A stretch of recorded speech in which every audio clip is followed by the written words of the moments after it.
Hey guys, tonight we slip back thousands of years to a world where the only streetlights are stars and the only night shift security system is whatever growls in the dark first. You're standing beside a flickering campfire, its smoke curling upward like it's trying to whisper secrets to the moon. The cold presses in behind you, nudging you closer to the flames, and every rustle outside the glow makes your spine tighten, not because you're in danger, but because you probably won't survive this without whatever is lurking out there. So, before you get comfortable, take a moment to like the video and subscribe, but only if you genuinely enjoy what I do here. And hey, drop your location and the time you're listening in the comments. It's always wild seeing people drifting off together from every corner of the world. Now, dim the lights, maybe turn on a fan for that soft background hum, and let's ease into tonight's journey together. You stay crouched near that campfire, gripping a half-burnt stick like you're about to fend off the entire ice age with it. The flames snap, throwing sparks into the dark, and for a moment, everything feels still until you hear it. Quiet footsteps circling just outside the light. Not human. Too light for a bear, too deliberate for the wind, and way too patient to be anything you want to meet alone. You lean forward, squinting past the dim orange halo. That's when you catch the shape low to the ground, tail stiff, eyes reflecting back the fire like two tiny lanterns. A wolf, but not lunging, not snarling, just watching you, studying you, like it's trying to solve the same problem you are. Who gets to walk away tonight? Here's the wild thing. Mainstream archaeology says this exact moment has played out countless times between early humans and wolves. Long before anyone carved a wheel or built a city, you and this creature were sizing each other up, both trying to figure out whether the other was a threat worth risking a fight over. And honestly, you get it. Out here, calories are currency, and trust is basically a luxury item. Another rustle, another pair of eyes, this time behind you. Great, now you're surrounded by predators who may or may not be deciding if you're the dessert course after your mammoth jerky dinner. But even through your nerves, you notice something strange. They're not charging, they're not rushing in to steal your food. They're circling in a way that feels familiar, almost patterned as if they've been watching humans long enough to know we're good at dropping leftovers. A quirky little anthropological tidbit. Some researchers genuinely believe wolves were the ones who started domesticating us, not the other way around. The theory goes that bold wolves, ones who weren't scared off by humans but weren't aggressive enough to get speared, began hanging around the edges of camps to snag scraps. Over time, the friendliest, calmest wolves survived because humans didn't chase them away. It's basically history's earliest loyalty program. Stick around, act chill, get free food. But historians still argue whether this process was intentional or accidental. Did humans slowly encourage these calmer wolves, tossing bones to the ones whose tails didn't twitch in murder mode? Or did wolves simply figure out humans were like messy vending machines and choose to evolve around us? No one's settling that debate anytime soon, but watching those glowing eyes circle you tonight, you can almost feel both theories tugging at the edges of truth. The closest wolf steps into the light now, and you see its ribs not starving, just lean the way wild animals are when they burn more calories than your gym membership ever will.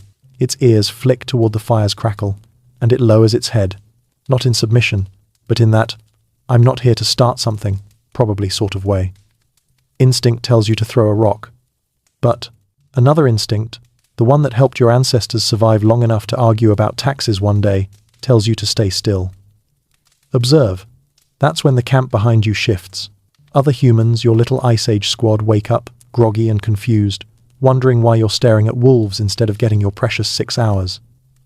Someone reaches for a spear, but the wolves don't bolt. They hold their ground, tails low, muscles taut but not ready to leap. You can practically feel the tension in the air, thin as a stretched bowstring, humming beneath the firelight. And then, one of the wolves sits, just plops down like it's claiming a seat at the world's worst dinner table. This feels different. You feel different. Because for the first time in your species' scratchy, frostbitten existence, a wild predator is choosing to stay close, not out of panic, not out of dominance, but curiosity, maybe even opportunity. A human beside you tosses a bone toward it. A test. A peace offering. Or maybe they're just too tired to care. The wolf doesn't lunge. It moves slowly, carefully, like it understands sudden motions get teeth thrown its way. It picks up the bone, retreats a step, and begins to gnaw. Another wolf edges in, hopeful. Another bone flies toward it. Before you realize it, you're watching the earliest version of dogs begging at the table, a tradition that continues strong today, especially when bacon is involved. And here's a funny little joke the universe loves.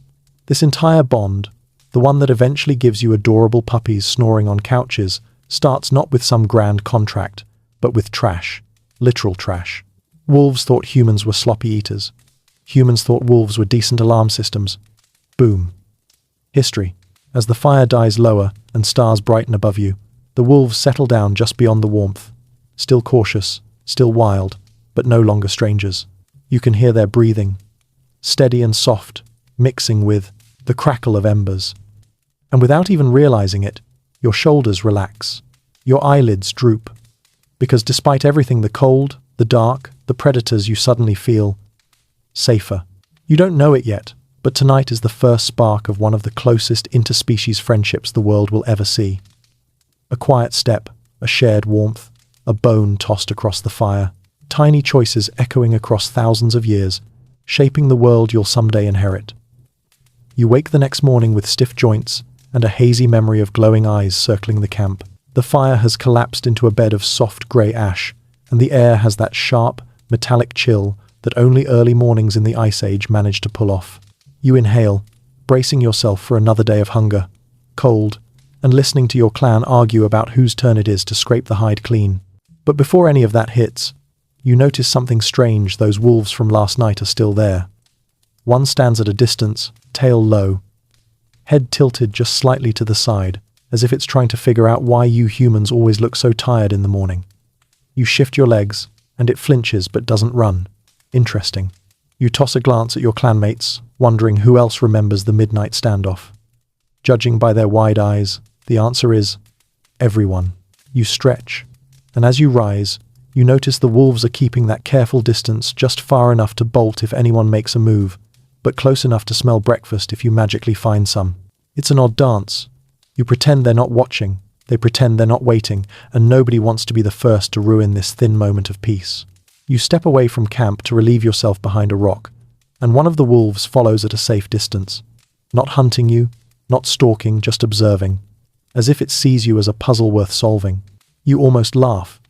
Congratulations, you're being supervised by a creature that, a few thousand years from now, will be wearing sweaters and answering to names like Mr. Snuggleboots. History is hilarious like that. As you return to camp, you notice your clan is already debating. Some want to chase the wolves off old fears, whispering that predators near the camp bring danger. Others point out the wolves could scare away bigger, nastier things. And you, rubbing sleep from your eyes, simply watch them. Because something is shifting. You can feel it in the way the wolves linger. Curiosity is replacing fear on both sides, and it creates a tension that's almost hopeful. Mainstream archaeological studies actually show this phase lasted centuries. Humans noticing wolves, wolves noticing humans, both sides circling each other in routines that would slowly carve the path toward partnership. Nothing dramatic. No, one wolf heroically saves a human child and boom, domestication. Just small, repeated moments where fear loosens its grip and curiosity slides in to take its place. From your spot near the camp's edge, you catch the youngest wolf again, the smallest one, probably shoved aside by its packmates during hunts. It steps closer to inspect a chunk of burnt fat someone tossed toward the fire pit. Its paws press lightly into the frost, leaving perfect prints like little signatures saying, "I was here. I'm trying. Okay?" A quirky fringe theory says early humans sometimes saw themselves reflected in the lowest-ranking wolves, the shy ones, the cautious ones, the ones just trying to survive. According to this idea, the bond between species wasn't just about practicality, it was about empathy. You're not sure if you buy that, but watching this runt nibble, you feel something soften in your chest. Historians still argue whether wolves approached humans first or whether humans made the first move by throwing scraps. But as you stand here now, watching that small wolf chew cautiously while glancing at you like it expects you to suddenly turn into a bear, the answer feels simple. No one made the first move. Both sides just kept taking tiny steps until they accidentally met in the middle. Eventually, the clan begins packing up to move. You're nomads, after all, always chasing food, warmth, or that one perfect spot where mammoths stroll by like they're on a casual morning walk. As you gather your belongings, you notice the wolves are watching intently. When you start walking, they start pacing, not following, not exactly just trailing your path the way curious birds follow fishing boats. Every few minutes, they pause, sniff the air, then trot to catch up again. It's weirdly comforting, like having an unofficial security escort that didn't get the memo on personal space. You picture future humans bragging about their loyal dogs, and wonder if they'll ever know just how awkward and tentative this beginning was. As you trudge across the tundra, the world around you hums with the quiet of early morning. Your breath makes tiny clouds. Your boots squish through half-frozen mud. Someone up ahead starts humming a tune they probably made up on the spot, because, well, Spotify won't exist for another 30,000 years. Behind you, you hear the soft pad, pad, pad of wolf paws. It's steady, rhythmic, like a heartbeat just behind your own. At one point, a distant crack snaps through the trees, a branch breaking under something heavy. Your clan freezes. Your heartbeat jumps. One of the wolves lifts its head, ears swiveling like little furry satellite dishes. It growls not at you, but past you, toward the trees, warns you, protects you. Maybe. Or maybe it's just warning its own pack. The distinction is fuzzy out here, where survival is a group project and no one gets graded individually. Still, you can't deny the small spark of reassurance. The same creature that once would have lunged at you without hesitation is now growling at something else in the forest. You feel your shoulders relax, just slightly. One joke per 1,000 words? Here's one. Congratulations, you've just experienced the earliest form of a home security system. No monthly fee, but good luck cancelling the subscription. As noon approaches, your clan stops by a stream to drink. The wolves do too, farther down the bank. You watch them lap at the water, tongues flicking rhythmically, ears twitching at every splash. They keep glancing at you, not in fear now, but in expectation. Each waiting for the other to make the next tiny step. You toss them a piece of gristle left over from breakfast. They hesitate. Then the same small wolf approaches and takes it, carefully, gently. And something inside you knows this isn't a one-time thing. This is the beginning of a pattern, a ritual, an understanding. You gather your pack, ready to walk again. As you leave the stream, you catch the wolves moving too, not behind you now, but beside you, matching pace for a few moments before widening the gap again. Fear is fading. Curiosity is settling in. And somewhere between those steps, a bond is forming, quiet, cautious, and impossibly old. You're a few days into this strange new routine now, your clan trekking across a frostbitten world, the wolves shadowing you like timid ghosts who can't quite decide whether you're allies, threats, or extremely clumsy scavengers. By now, you've grown used to seeing them lingering at the edge of your vision. When you stop to rest, they stop. When you dig roots from the frozen ground, they watch with fascination, probably wondering how a creature with such weak teeth survives at all. And when you finally collapse around a fire at night, they settle into that familiar ring beyond the glow, close enough to smell dinner, far enough to bolt if you sneeze too aggressively. Tonight is different, though. Tonight, you're watching the wolves approach just a little closer than usual. Not boldly, nothing about this early relationship is bold, but with a kind of tentative tilt in their steps. You're roasting scraps from a recent hunt, the smell rising into the air like an invitation. One wolf in particular, the same small one from before, pads forward until it's barely 3 strides away. Its tail is low but not tucked. Its ears are alert but not pinned. It's acting like a creature weighing a decision that could alter its entire lineage. You toss it a bone, the same way your clan has been doing in tiny acts of experimentation. The wolf steps forward, snatches it, and retreats a bit slower this time. Progress. Small, cautious, adorable progress. Across the fire, someone mutters that you're feeding trouble. Someone else argues it's better to have predictable wolves around than wild ones who might attack. And you're just watching the glimmer of something new, something like the first mutual bargain between species beginning to form. Mainstream researchers call this the self-domestication hypothesis, the idea that early wolves adapted themselves to humans by learning to tolerate your presence, your smells, your noises, and your terrible sense of direction. You don't need a textbook to see it. The proof is right here, gnawing on a bone beside you. Wolves learned that humans meant food, and humans learned that wolves meant fewer nighttime surprises involving bears, other wolves, or that one rival clan that never learned how to mind their own business. You lean back on your elbows, watching flames dance, and notice another wolf approaching bigger, with a scar on its muzzle that says it's fought things you definitely don't want to meet. But its eyes, soft, curious. You can practically see it studying you, analyzing whether you're the type of human who drops enough scraps to make this arrangement worthwhile. If you squint, you could almost imagine what the future will bring. Dogs with floppy ears and wagging tails, sitting on sofas they definitely don't pay rent for. A quirky tidbit floats into your mind. Some archaeologists believe wolves first followed humans, not just for food, but because they saw you as incredibly efficient hunters. Wolves hunt by endurance and teamwork, but humans? You're basically persistence predators, jogging after prey for absurd distances until the poor animal gives up. To wolves, that must have looked like magic. Or madness. Probably both. Historians still argue whether humans intentionally selected wolves for friendliness, or whether wolves simply chose themselves by being bold enough to hang close and calm enough not to get speared. But tonight, watching these creatures inch closer with each passing hour, the debate feels almost irrelevant. What matters is this moment, the quiet, cautious forming of trust that neither species fully understands. Someone hands you a piece of charred fat to toss to the wolves. You fling it not too close, not too far, and the small wolf moves immediately, beating its bigger companions. For the first time, you hear something unexpected. A soft, almost playful grunt as it grabs the treat and trots away like it just won a prize. You laugh quietly. The wolf flicks its ears at the sound, puzzled but not frightened. You wonder if this is what amusement looks like in a creature still half wild. Later, as the night deepens, your clan settles into sleep beneath crude hides and furs. You stay awake longer, poking at the embers with a stick.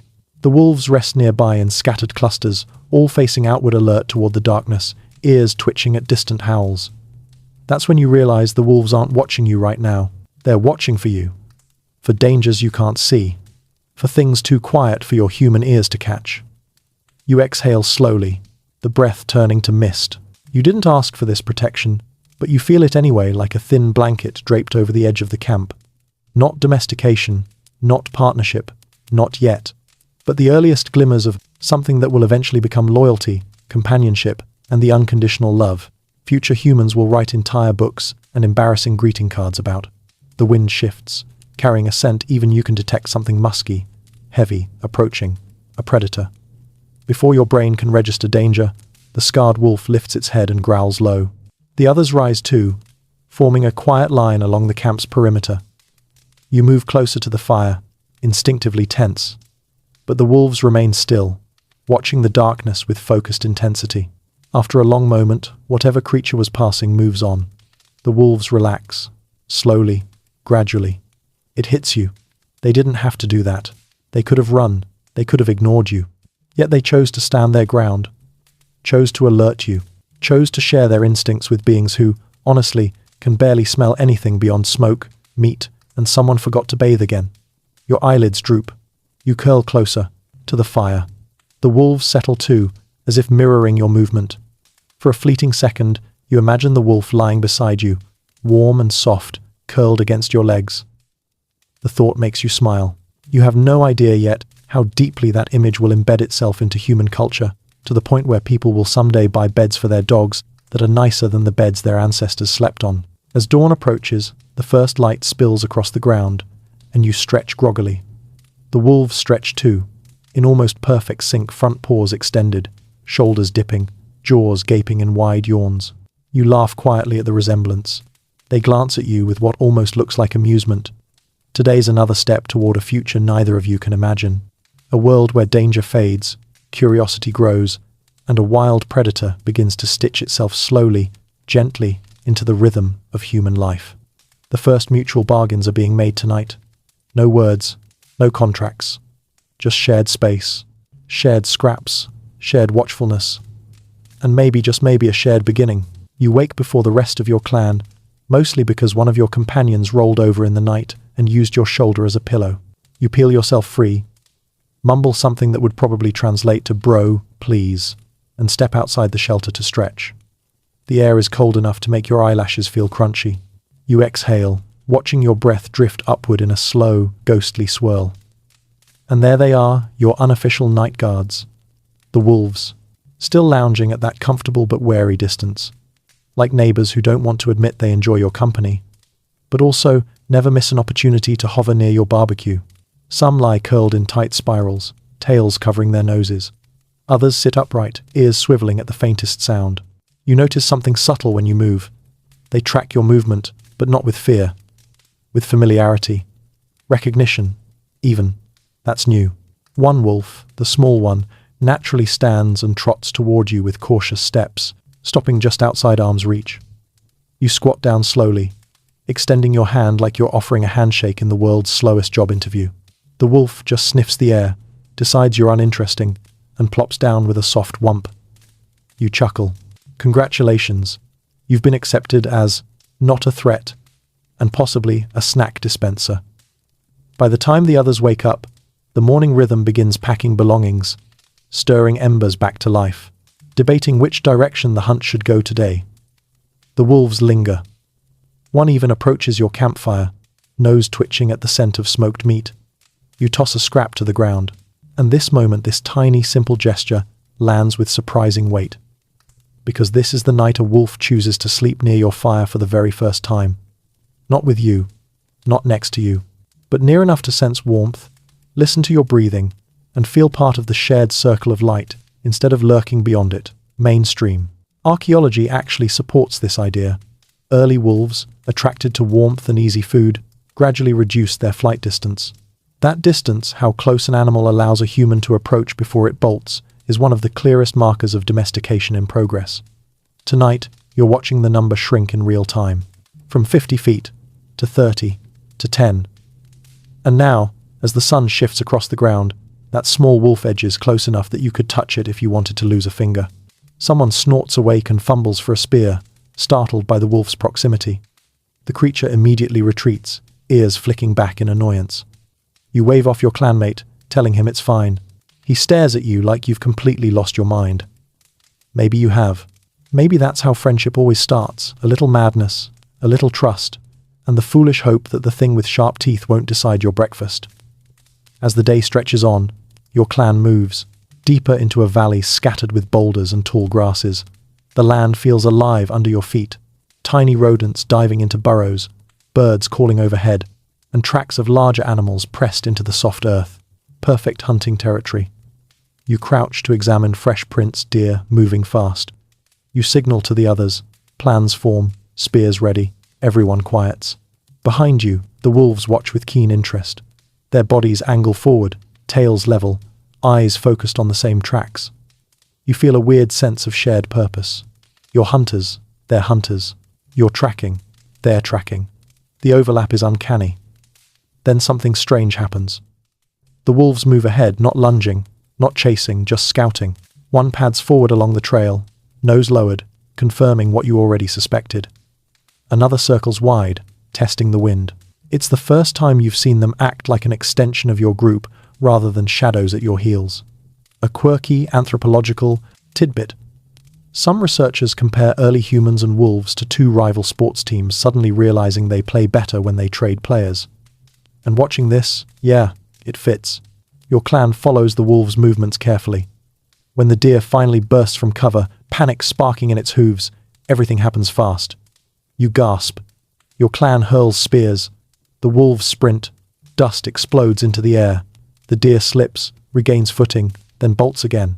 It's chaos, raw and exhilarating. But then you notice something subtle. Your clan and the wolves are not competing. They're coordinating. Accidentally, maybe, but unmistakably. One wolf cuts the deer's path. A spear lands. Another wolf circles wide, pressuring the prey. The deer falters. Another spear. You're watching the earliest form of cooperative hunting, a delicate dance where instinct guides both species into a pattern that feels almost rehearsed. Historians still argue whether humans actively partnered with wolves during early hunts, or if moments like these were rare coincidences.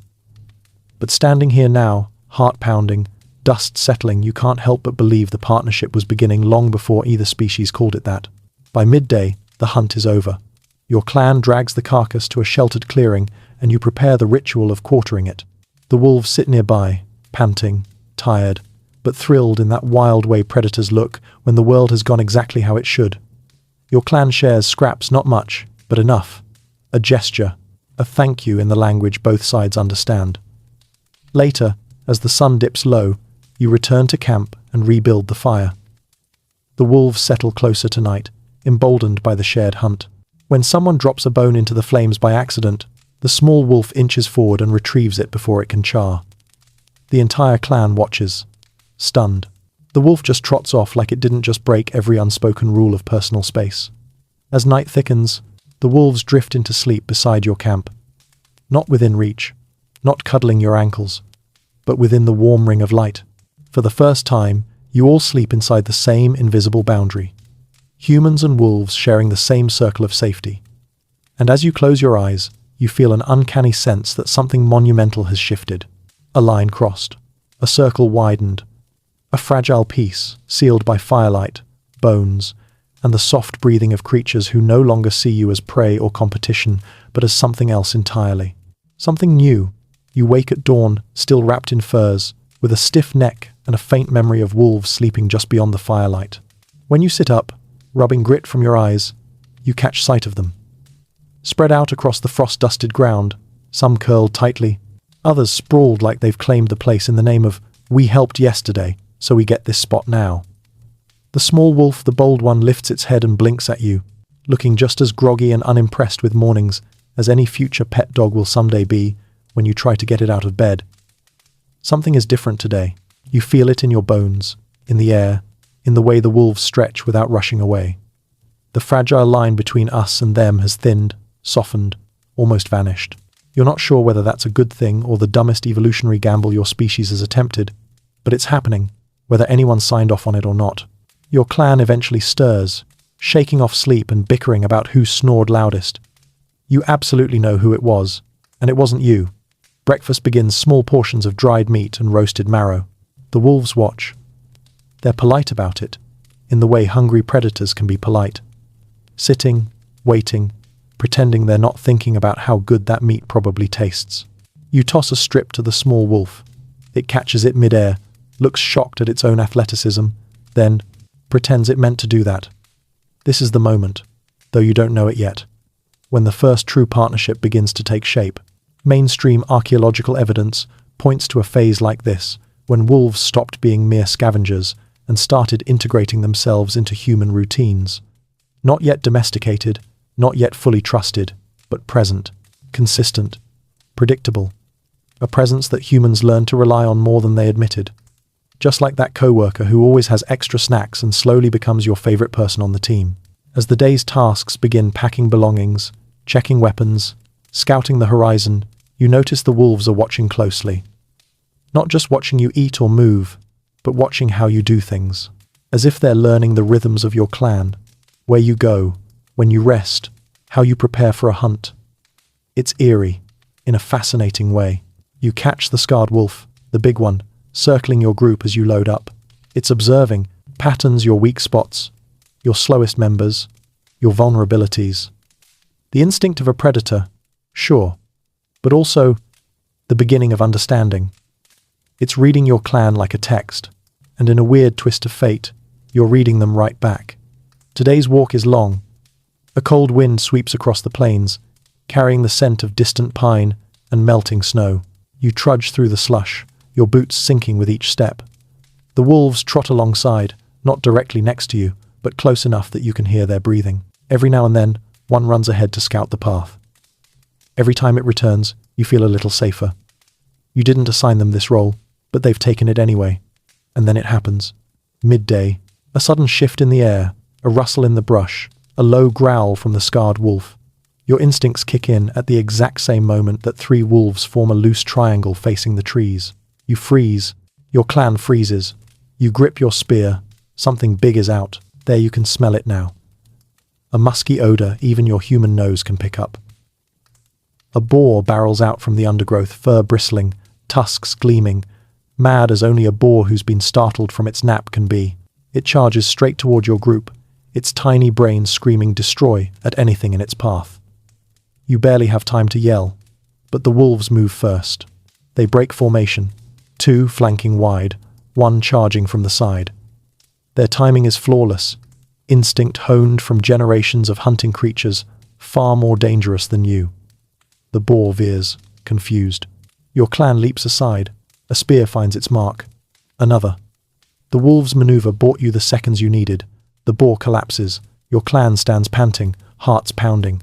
The wolves watch, tails low but wagging faintly, the earliest wagging your species will ever witness. Pride? Maybe. Relief? Definitely. A quirky anthropological tidbit claims early human wolf hunts may have fused the species emotionally long before true domestication. Shared danger triggers shared adrenaline. Shared adrenaline triggers trust. And trust? That's the real glue of evolution. Your clan approaches the boar cautiously, checking for movement. The wolves sniff the air but don't crowd you. They know the rules. Your clan eats first. They wait, ears alert, eyes flicking between you and the carcass with textbook patience. Historians still argue whether wolves learned human hunting cues or whether humans learned wolf hunting cues first. But today, watching your clan distribute tasks while wolves watch closely, like interns with a strong work ethic, it feels like both species are learning simultaneously. Later, once you've cleaned and divided the meat, you drop scraps to the wolves. This time, instead of grabbing and retreating, the small wolf sits. Actually sits, looking up at you with a calm you wouldn't have believed a week ago. You toss the scrap gently. It takes it gently. You consider this progress and briefly imagine teaching it tricks. Sit, stay, don't eat my foot, that future humans will refine into a full-time hobby. Your clan prepares a fire earlier tonight. Not just for warmth, but because you know the wolves will drift closer if you're settled. And sure enough, as the stars rise, they wander into the circle of light one by one. Not sneaking, not lurking, simply joining. For the first time, a wolf lies down directly beside a human, one of the younger members of your clan, who's always been gentler and less threatening. The wolf rests its head on its paws, eyes half-lidded, body relaxed. The human freezes at first, unsure whether to breathe. Then, slowly, they relax too. A moment later, they're both asleep. You stare at this scene at the firelight flickering over fur and skin, at two species sharing space, breath, warmth, and realize something enormous is happening. Not a pact spoken aloud, not a deal carved into stone, but the first true partnership, forming quietly, naturally, through shared dangers and shared nights. You poke at the fire, letting sparks rise into the star-filled sky, and wonder not for the first time if these wolves understand more than you think, if they feel the beginnings of this connection too, because tonight, they don't just sleep near you.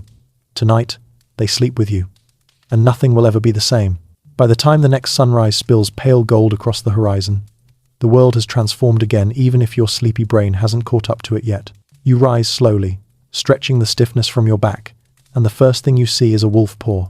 Not close enough to touch, but close enough that if you sneezed, you'd probably get fur in your face. The small wolf blinks awake at the exact moment you do, as if you set matching alarms. Today, the air is colder. The bigger winds are coming, winds that roll down from the north like invisible walls.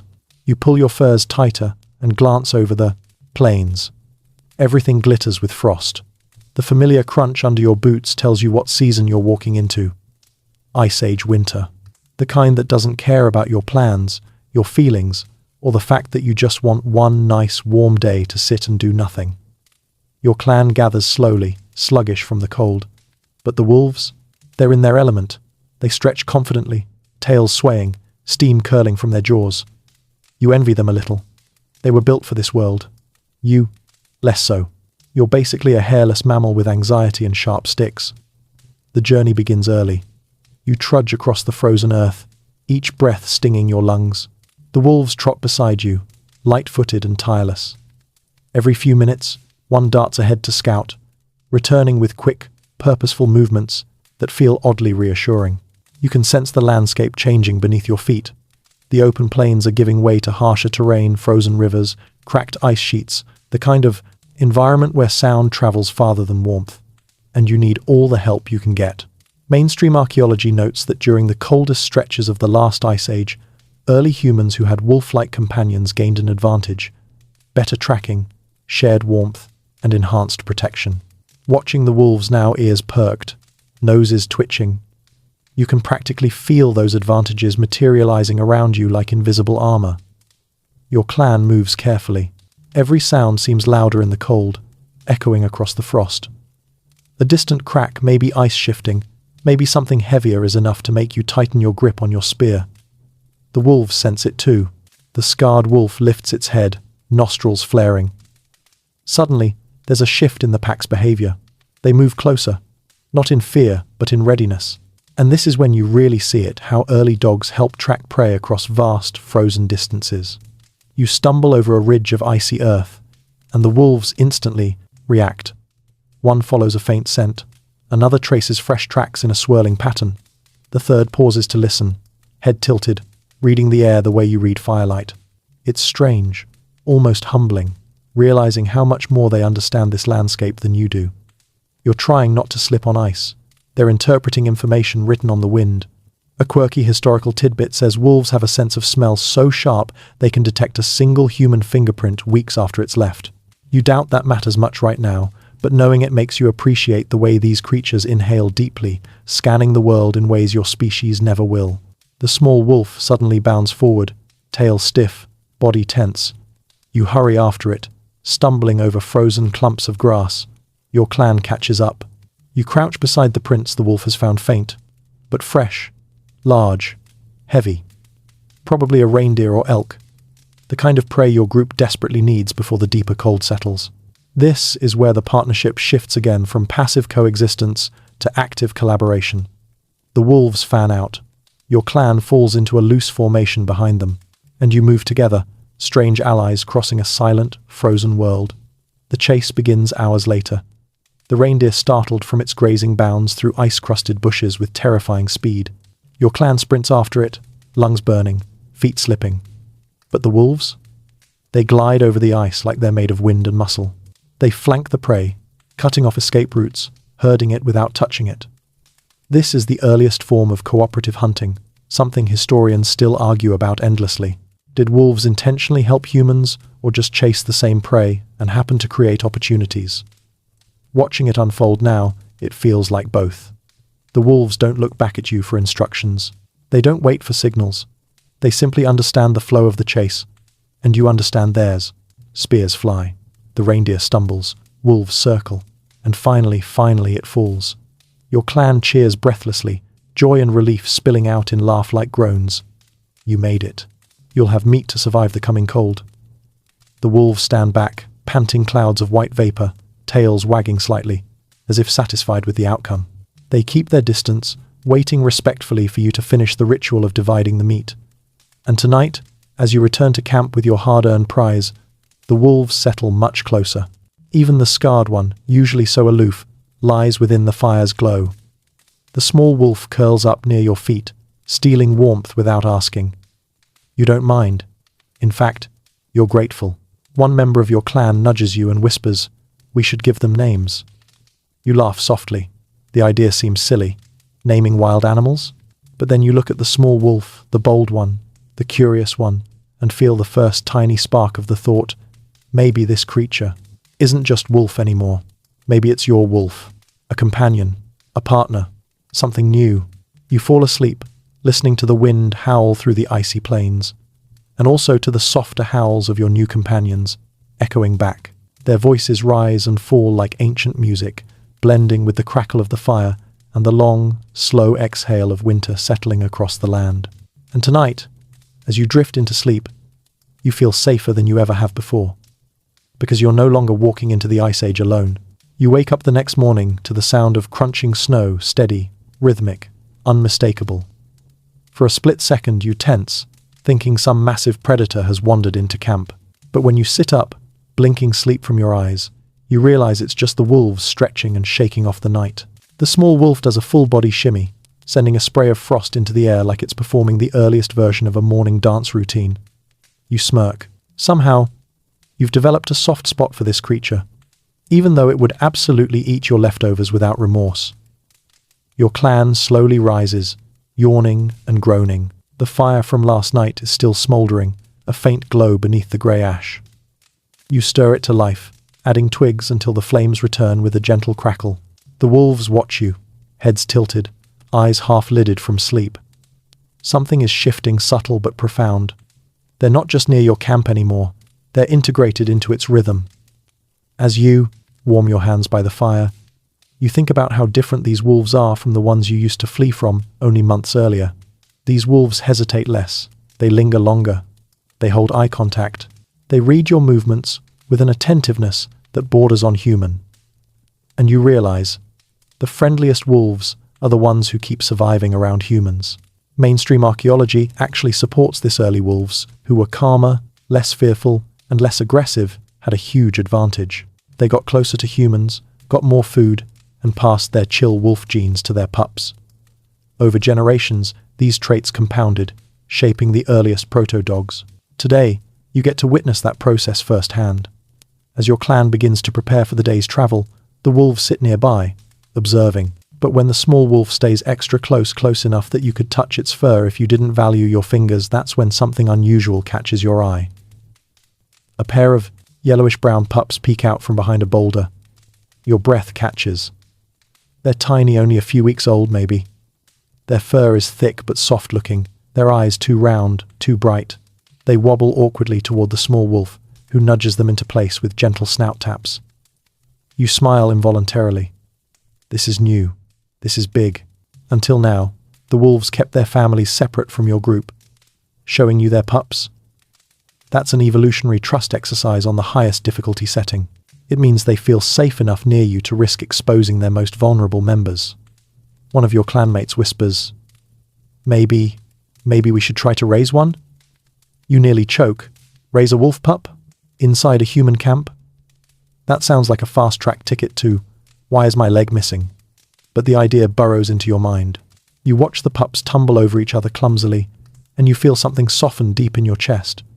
They're adorable, fragile, curious, and more. Importantly, they're not scared of you. A quirky anthropological tidbit. Many scientists think early humans adopted wolf pups long before full domestication happened. Children especially would have been drawn to them, bundles of energy with oversized paws and endless curiosity. And once a pup was raised inside a human camp, it imprinted on humans, forming a bond that blurred the line between species. You see exactly how that could happen. When the pups wander close to your foot, sniffing with quick little snorts, you stay perfectly still, letting them explore. Their mother watches but doesn't intervene. Not aggressively, at least. She seems to understand your intentions. Or maybe she's just exhausted from parenting. Your clan begins to pack up for travel. The pups stick close to the adults, but they toddle near your group without hesitation. You can't help but smile at their clumsy attempts to keep up. Historians still argue whether humans intentionally selected wolves for tameness or if wolves selected themselves by being bold and friendly. But watching these pups wobble between your group and their pack, one thing becomes crystal clear. The friendlier wolves are the ones forging the path forward. And humans, curious, sentimental creatures, are more than willing to meet them halfway.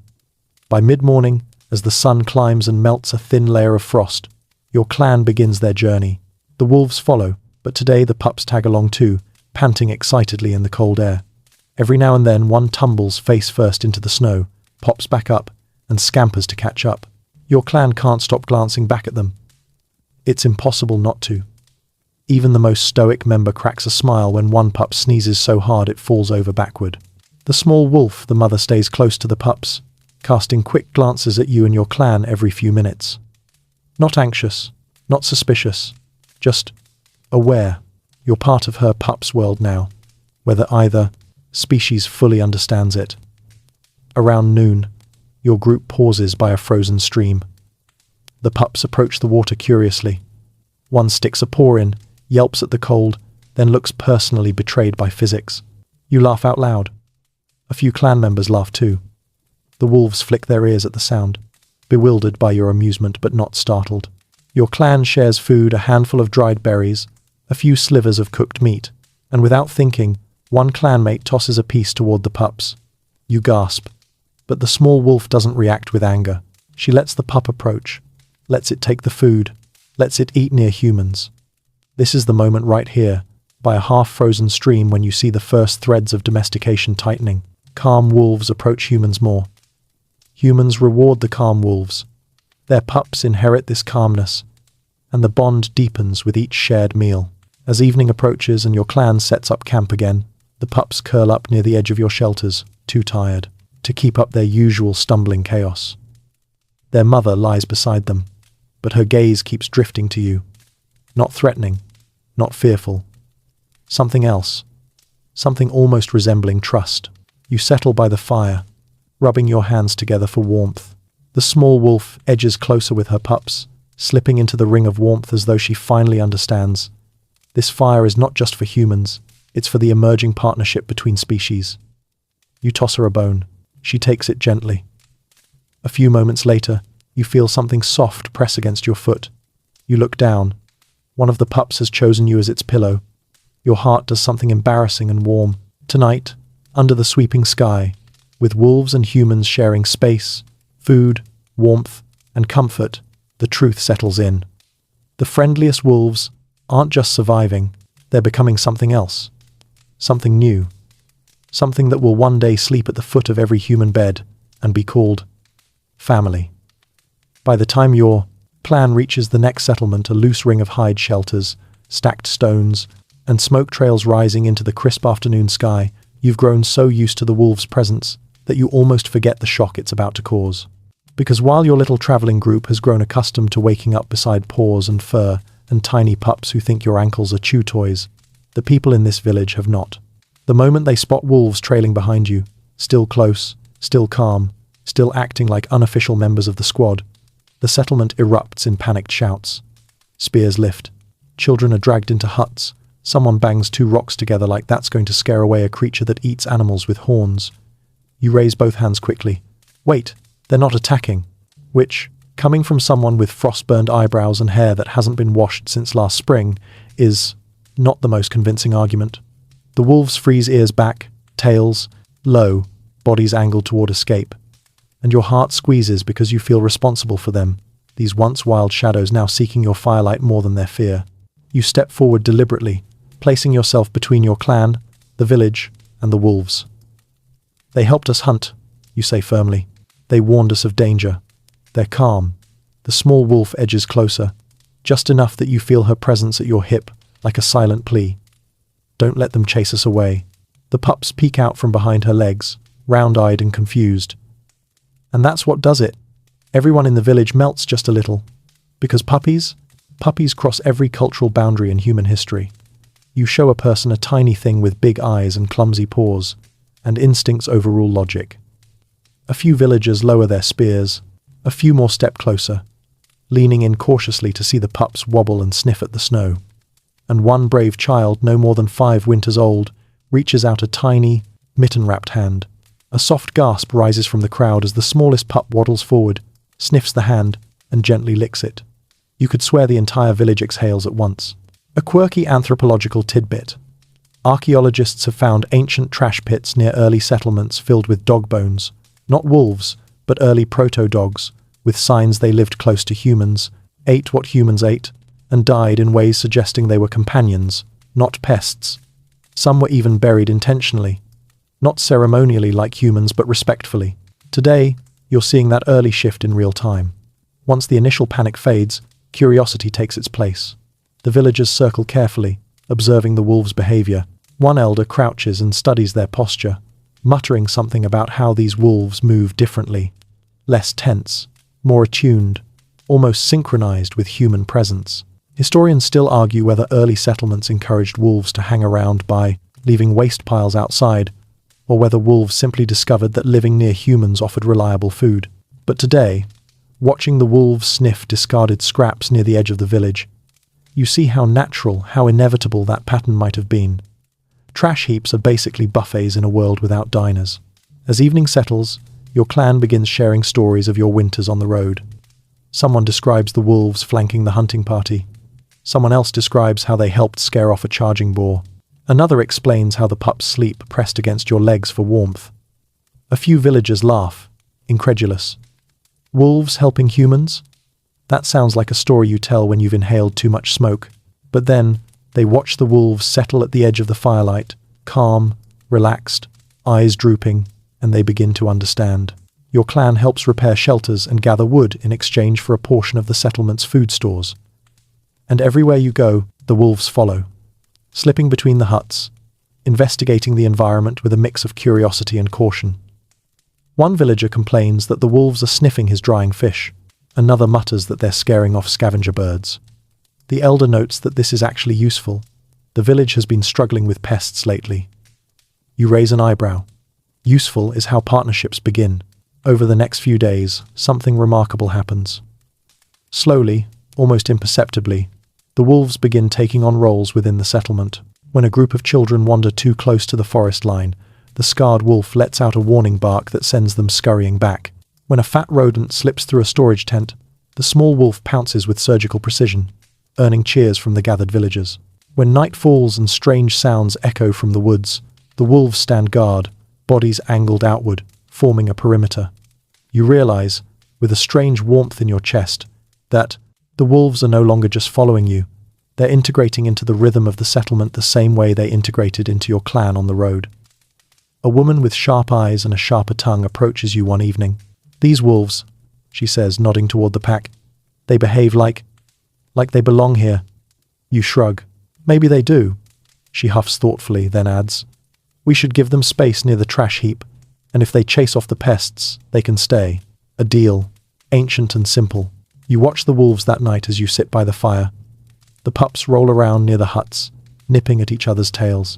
The adults patrol casually, not hunting, not wandering, just existing alongside humans in a rhythm so natural it feels like it's always been this way. You think about how strange it is that two predator species, humans and wolves, are now sharing space, tasks, warmth, and even the occasional affectionate head tilt. You wonder what this means for the future. Whether these wolves will continue to soften, whether their pups will become calmer still. And as you lie back, letting the firelight flicker across the sky, the small wolf curls near your side, resting her head on her paws. You exhale, realizing this isn't temporary. This is the beginning of animals living in human villages, not just near them, of dogs becoming guardians of hearth and home, of a future filled with wagging tails and soft snores by a warm fire. As you drift into sleep, you know this truth down to your bones. The wolves are no longer visitors, they're residents. And they're not just surviving beside humans, they're becoming part of human life itself. You wake to the sound of chickens. Actual chickens. Not wolves shaking frost from their fur, or your clanmates arguing over whose turn it is to gather firewood, but the sharp, indignant clucking of small birds who act like they own the place. You sit up, rubbing sleep from your eyes, and watch as two chickens march past your shelter like tiny feathered guards on patrol. A moment later, one of the pups tries to follow them, tail wagging with innocent enthusiasm. The chickens are not impressed. One turns, fluffs itself up, and lets out a screech so fierce the pup yelps and sprints back to you. You laugh softly. The pup crawls onto your lap for safety, which, yeah, fair. Chickens can be terrifying when they commit. The wolves, though they're learning, they've spent days now in this settlement, picking up its rhythms. Where the trash piles sit, which humans drop the most food, which children will sneak them scraps when adults aren't looking. They've also discovered chickens are off limits. After 2 loud incidents, they've collectively decided poultry is a do not engage species. You watch the scarred wolf patrol the outer boundary of the settlement with slow, purposeful steps. Not hunting, guarding. Every time a rustle echoes from beyond the huts, it lifts, its head, ears pricked, ready to react. The villagers have begun trusting this creature carefully, warily, but truly. One elder even commented yesterday, "That one has the eyes of a protector." Coming from someone who once threatened to spear it, that's practically a love poem. You stretch and walk to the center of the settlement, where smoke curls from a communal cooking pit. The smell of roasting roots and fish greets you. 2 children giggle nearby, tossing bones toward the pups, who chase them clumsily. A woman is weaving a basket while humming a low tune. A man is carving spear points, humming a different tune, loudly and off-key. Life here is organized, structured, rhythmic. And the wolves? They're fitting into that structure as if carved into it. Mainstream archaeology supports this transition, wolves becoming village animals, occupying a role halfway between wild and domestic. They hunted pests, guarded food stores, alerted families to danger, and kept watch during nights when humans slept too deeply. You're watching something like that take shape inside this settlement, a merging of instincts, purpose, and environment. You walk toward the food storage hut to help repair a tear in the hide covering. The small wolf pads behind you like a furry shadow, and you can't help but grin. If she follows you much closer, the villagers might start assuming she belongs to you. One child already asked, "Is that your wolf?" You shrugged. Maybe. Sort of. In the way ancient humans had wolves before the concept of ownership existed. As you work to patch the hide, you hear a shout from the far end of the settlement. "Foxes! At the storage tent!" You drop your tools and sprint toward the commotion. A pair of red foxes have slipped in through a gap in the perimeter, their eyes gleaming hungrily as they nose around sacks of dried roots. Villagers rush forward, yelling, waving sticks. But something else gets there first. The wolves. Not to attack, but to defend. The scarred wolf charges with a thunderous bark so deep it vibrates your chest.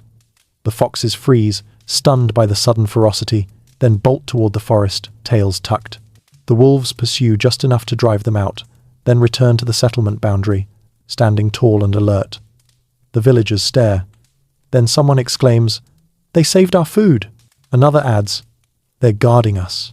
And in that moment, right there, among stone huts and clucking chickens and startled foxes, something shifts permanently in the minds of every human present.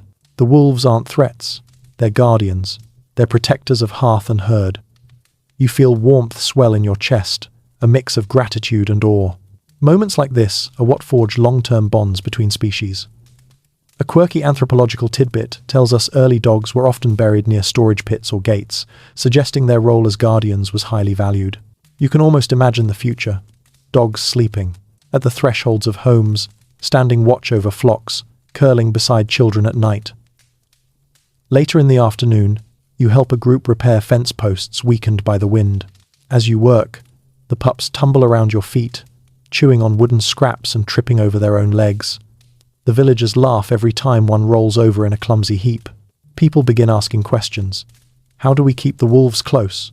Will the pups stay if they grow up here? Can they guard the goats too?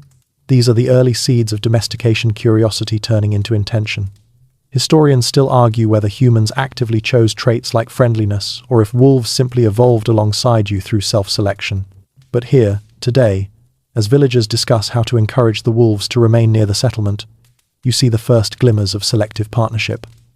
Wolves with calmer temperaments get more food. Wolves that guard become trusted. Wolves that cause trouble get chased away, a slow, natural shaping. By evening, the settlement smells of roasted meat and warm earth. You sit beside the fire with a bowl of stew, eating slowly while the small wolf curls beside you. The pups are already asleep, stacked in a messy pile like furry stones. The scarred wolf sits at the outskirts of camp, watching the darkness as if appointed to the night shift. You lean back, letting the fire warm your face.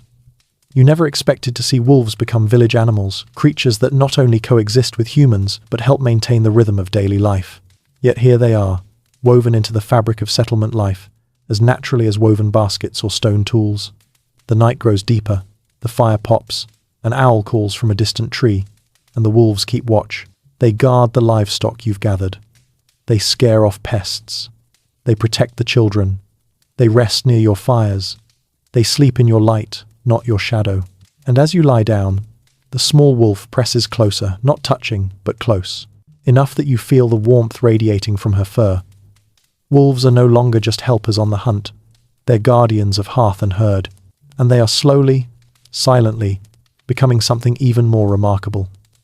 They are becoming partners in the story of humanity itself. By the time you leave the settlement and continue your clan's long trek across the plains, something fundamental has changed, not just in the wolves, but in you.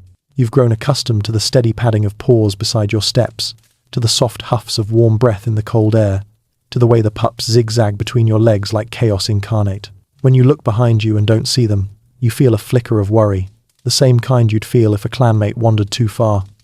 But you don't have to worry long. Moments after you cross the ridge overlooking a wide, open valley, the wolves reappear, darting through the tall grass before falling into formation around you like you've been doing this forever. Travel feels different now. Lighter, safer, even companionable. The wind whistles across the grasslands, bending the tall stalks in rippling waves. Your clan trudges along a worn path, following the migration routes your ancestors walked for generations. But now, The rhythm of your journey is matched by theirs. When you pause to drink from a stream, they drink downstream. When you climb rocky outcrops to scout ahead, they fan out naturally, scanning the landscape with instincts sharper than any human. It doesn't feel like coincidence anymore. It feels like partnership. Traveling together on long roads is one of the clearest markers historians point to when discussing early domestication. Wolves that tolerated humans on the move, long, repetitive, dangerous movement were more likely to bond with them. Wolves that panicked or bolted didn't stay near humans long enough to be part of the slow evolutionary dance. You glance at the small wolf padding beside you. She's panting lightly, tongue hanging out in an almost goofy way. You think back to the first night she approached your fire, how terrified you were, how cautious she was, and now she bumps her shoulder against your hip to get your attention because she found something interesting, which turns out to be a rock, but she's very proud of it. A quirky little historical tidbit says early humans likely gave wolves small tasks on the road without even realizing it. Alert us when predators follow, track the scent of the herd, guide us to familiar paths. Watching the wolves now, you see how those tasks emerged naturally from shared travel. At midday, you stop in a valley dotted with massive boulders. The air is warm, unusually so for the season, and the pups immediately take advantage of it by flopping dramatically onto the sun-warmed rock surfaces. One sprawls out belly first like it's trying to cook itself. Another tries to climb onto your lap, but only succeeds in tripping over your shin. Your clan laughs actual laughter, the rare kind that echoes far across the valley. Life on the road is full of hardships, but somehow these wolf pups have become tiny pockets of joy in a harsh world. You watch as one villager tosses a scrap of dried meat to the pups, and another helps one climb a small rock. These tiny, everyday interactions are where domestication quietly takes root, not in grand gestures, but in repeated, gentle behaviors. Historians still argue whether wolves adapted to human travel patterns or humans adapted their routes because wolves helped them detect changes in the environment. You're beginning to suspect both sides influenced each other more deeply than either species realized. When your clan moves on, you climb a sloping ridge that offers a panoramic view of the world below rolling plains, icy patches glistening under sunlight, herds of reindeer grazing in the distance. The kind of view that makes you understand why humans never stop walking, because everything ahead looks like a promise. The wolves appear beside you at the ridge's peak. The scarred wolf stands tall, looking out like a seasoned scout. The small wolf sits beside you, panting contentedly. The pups try to eat grass. They are not bright, but they are enthusiastic. Then something happens that changes everything. One of the pups licks your hand, not a greedy lick for food, not a nervous one. A soft, deliberate, gentle lick like it's checking on you, saying hello, asking for acknowledgement. A gesture wolves don't normally use toward other adults unless there is trust. Your breath catches. You look down at it, and it gazes up, tail thumping lightly against the earth. This is imprinting. This is bonding. This is history being written through a single soft touch. Later that evening, as you camp near a cluster of trees, the traveling rhythm settles into a familiar pattern. Your clan sets fires, arranges sleeping spaces, sharpens tools. The wolves walk the perimeter at dusk, scanning shadows and sniffing the air. You used to feel exposed on the open plains at night, vulnerable, alert. But now, as the wolves settle themselves around the camp in loose arcs, some at the north edge, some at the south, you feel protected, surrounded by defenses you didn't pay for and didn't ask for, but now can't imagine living without. When the fire crackles and the stars begin to prick the sky, your clan passes around food. You share some with the wolves, placing small portions away from the main circle to avoid confusion. The small wolf eats near you. The pups eat so enthusiastically they fall over twice. The scarred wolf sits tall and watchful, every breath rising like mist. A villager murmurs, "They walk with us now." Another adds, "They watch for us." And someone else says the words you've been thinking for days. They belong on the road as much as we do. Through firelight and quiet breaths, the truth settles on you. Traveling companions aren't chosen, they're discovered. Born from shared hardship, shared danger, shared miles. And as you drift into sleep, feeling the small wolf curl near your legs and the pups huddle beside you for warmth, you finally understand. You're no longer just a human traveling with wolves. You're a pack. A strange, mismatched, evolving pack, but a pack all the same. You wake beneath a sky streaked in fiery colors, Orange, rose, gold like dawn couldn't decide which palette to commit to. The wolves stir too, stretching in slow, synchronized waves. The pups yawn so wide, you can practically hear the little gears in their heads clicking as they try to remember how to be awake. And as you rise, brushing pine needles from your furs, you feel something different in the air today. You're approaching an ancient crossroads, one your clan visits every few moons.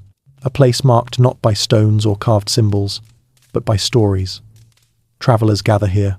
Traders rest here. Rituals take place here.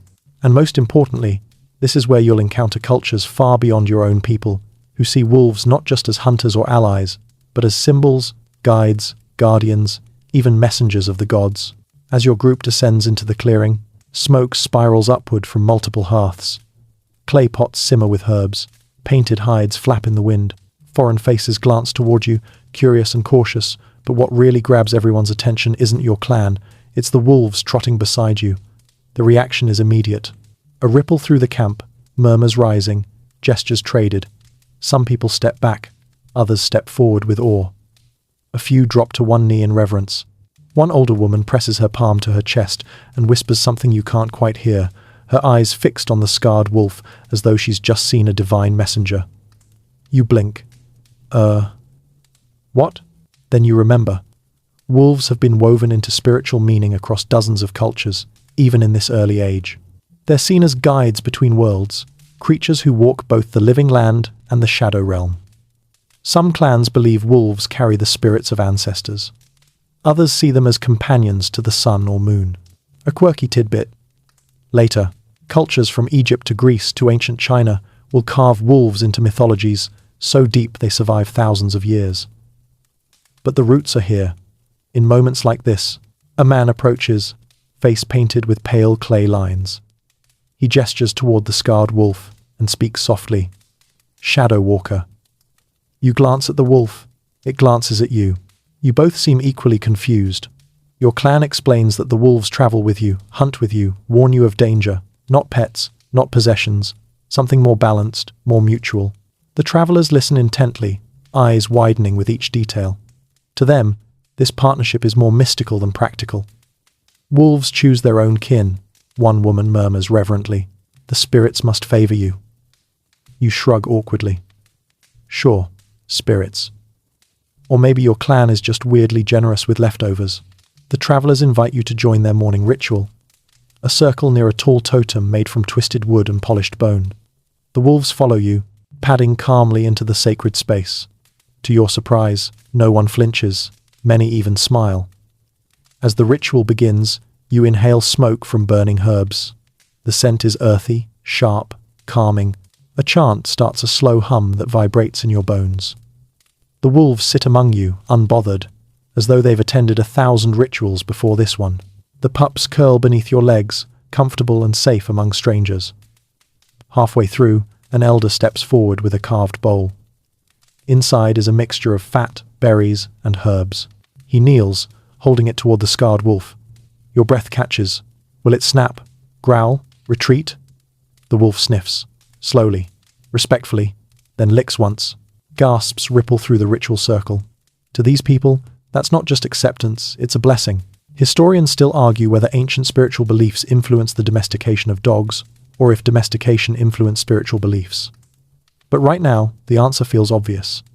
Belief and reality are shaping each other in real time. Humans project meaning onto wolves. Wolves behave calmly. Humans respond with reverence. The bond deepens, wrapped in layers of myth and awe.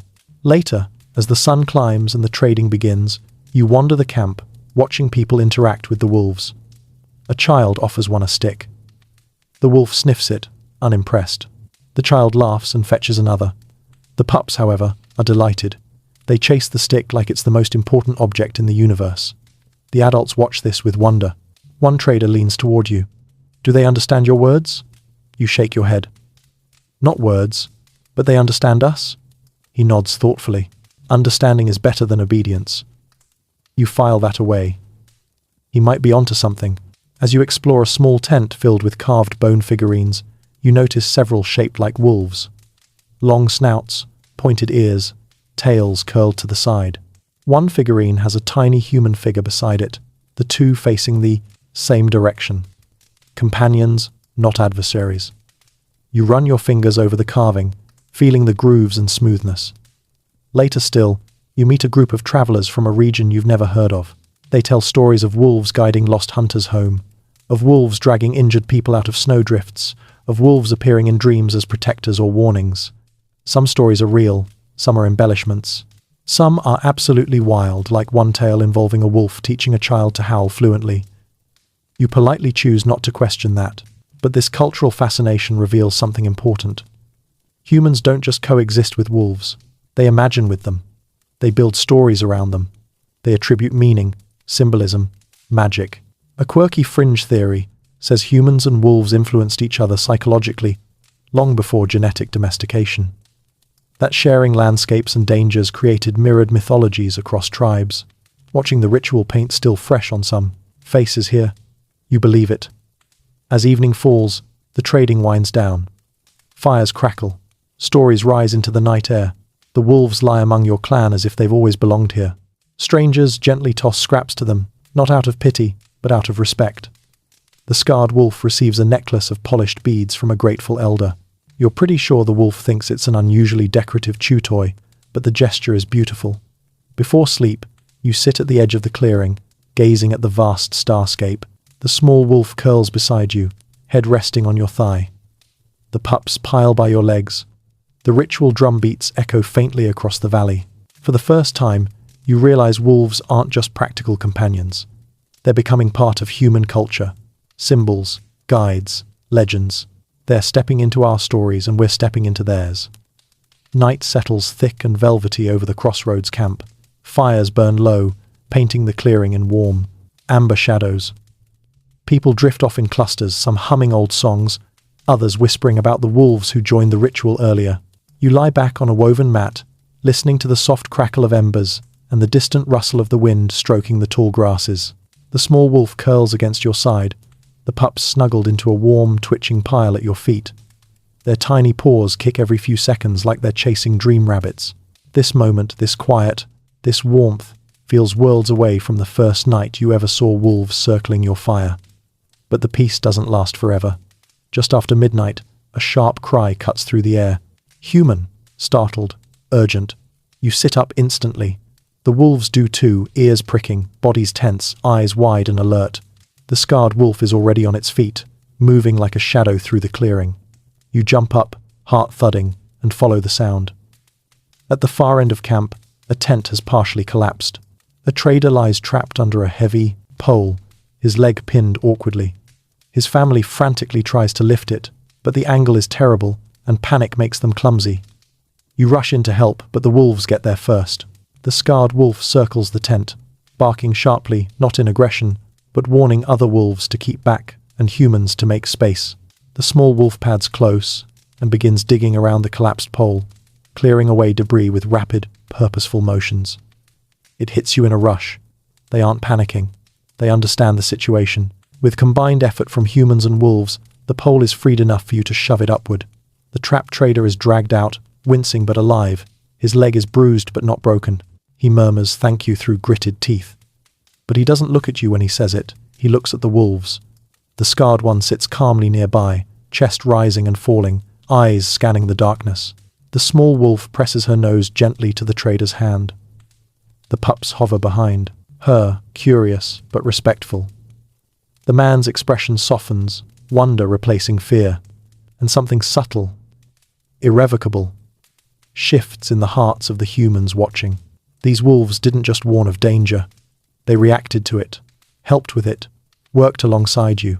This isn't coincidence anymore. This is partnership. A quirky historical tidbit. Researchers have found ancient human remains buried beside dogs, suggesting deep emotional bonds long before written history. But even earlier than that, hints of cooperation show up in tool sites, shared spaces, shared food waste, shared dangers. You're living the very moments that later archaeologists will piece together and marvel at. As dawn approaches, the camp murmurs with retellings of what happened. Did you see the scarred one? He moved like he knew exactly what to do. The small one dug around the pole, like she understood. Maybe the stories are true. Maybe they really do guard us. Your clan listens quietly. You know the truth. The wolves have been watching you for weeks, how you signal danger, how you coordinate in crises, how you move when someone is hurt. They're learning your patterns the same way you once learned theirs. Later that morning, after the trader has been tended to and the village rhythm settles again, a group of travelers approaches your resting spot. They bow to the wolves' bow, not out of fear, but out of profound respect. One woman speaks. Where we come from, wolves carry messages between worlds. They protect the brave and punish the cruel. She gestures to the scarred wolf. This one carries old spirits. I can feel it. You glance at him. He glances at you. His expression is basically, please stop telling people my business. But you don't interrupt, because you're beginning to understand something. It doesn't matter whether the belief is literal. What matters is the feeling, the bond. Humans assign meaning to the animals they trust, and wolves have just proven themselves worthy. Historians still argue whether early humans exaggerated wolf behavior into myth, or whether myths shaped how they interpreted wolf behavior. Tonight, you see both truths flickering together like firelight. As the day unfolds, stories ripple through camp like wind. A tale of a wolf who dragged a lost toddler back to safety.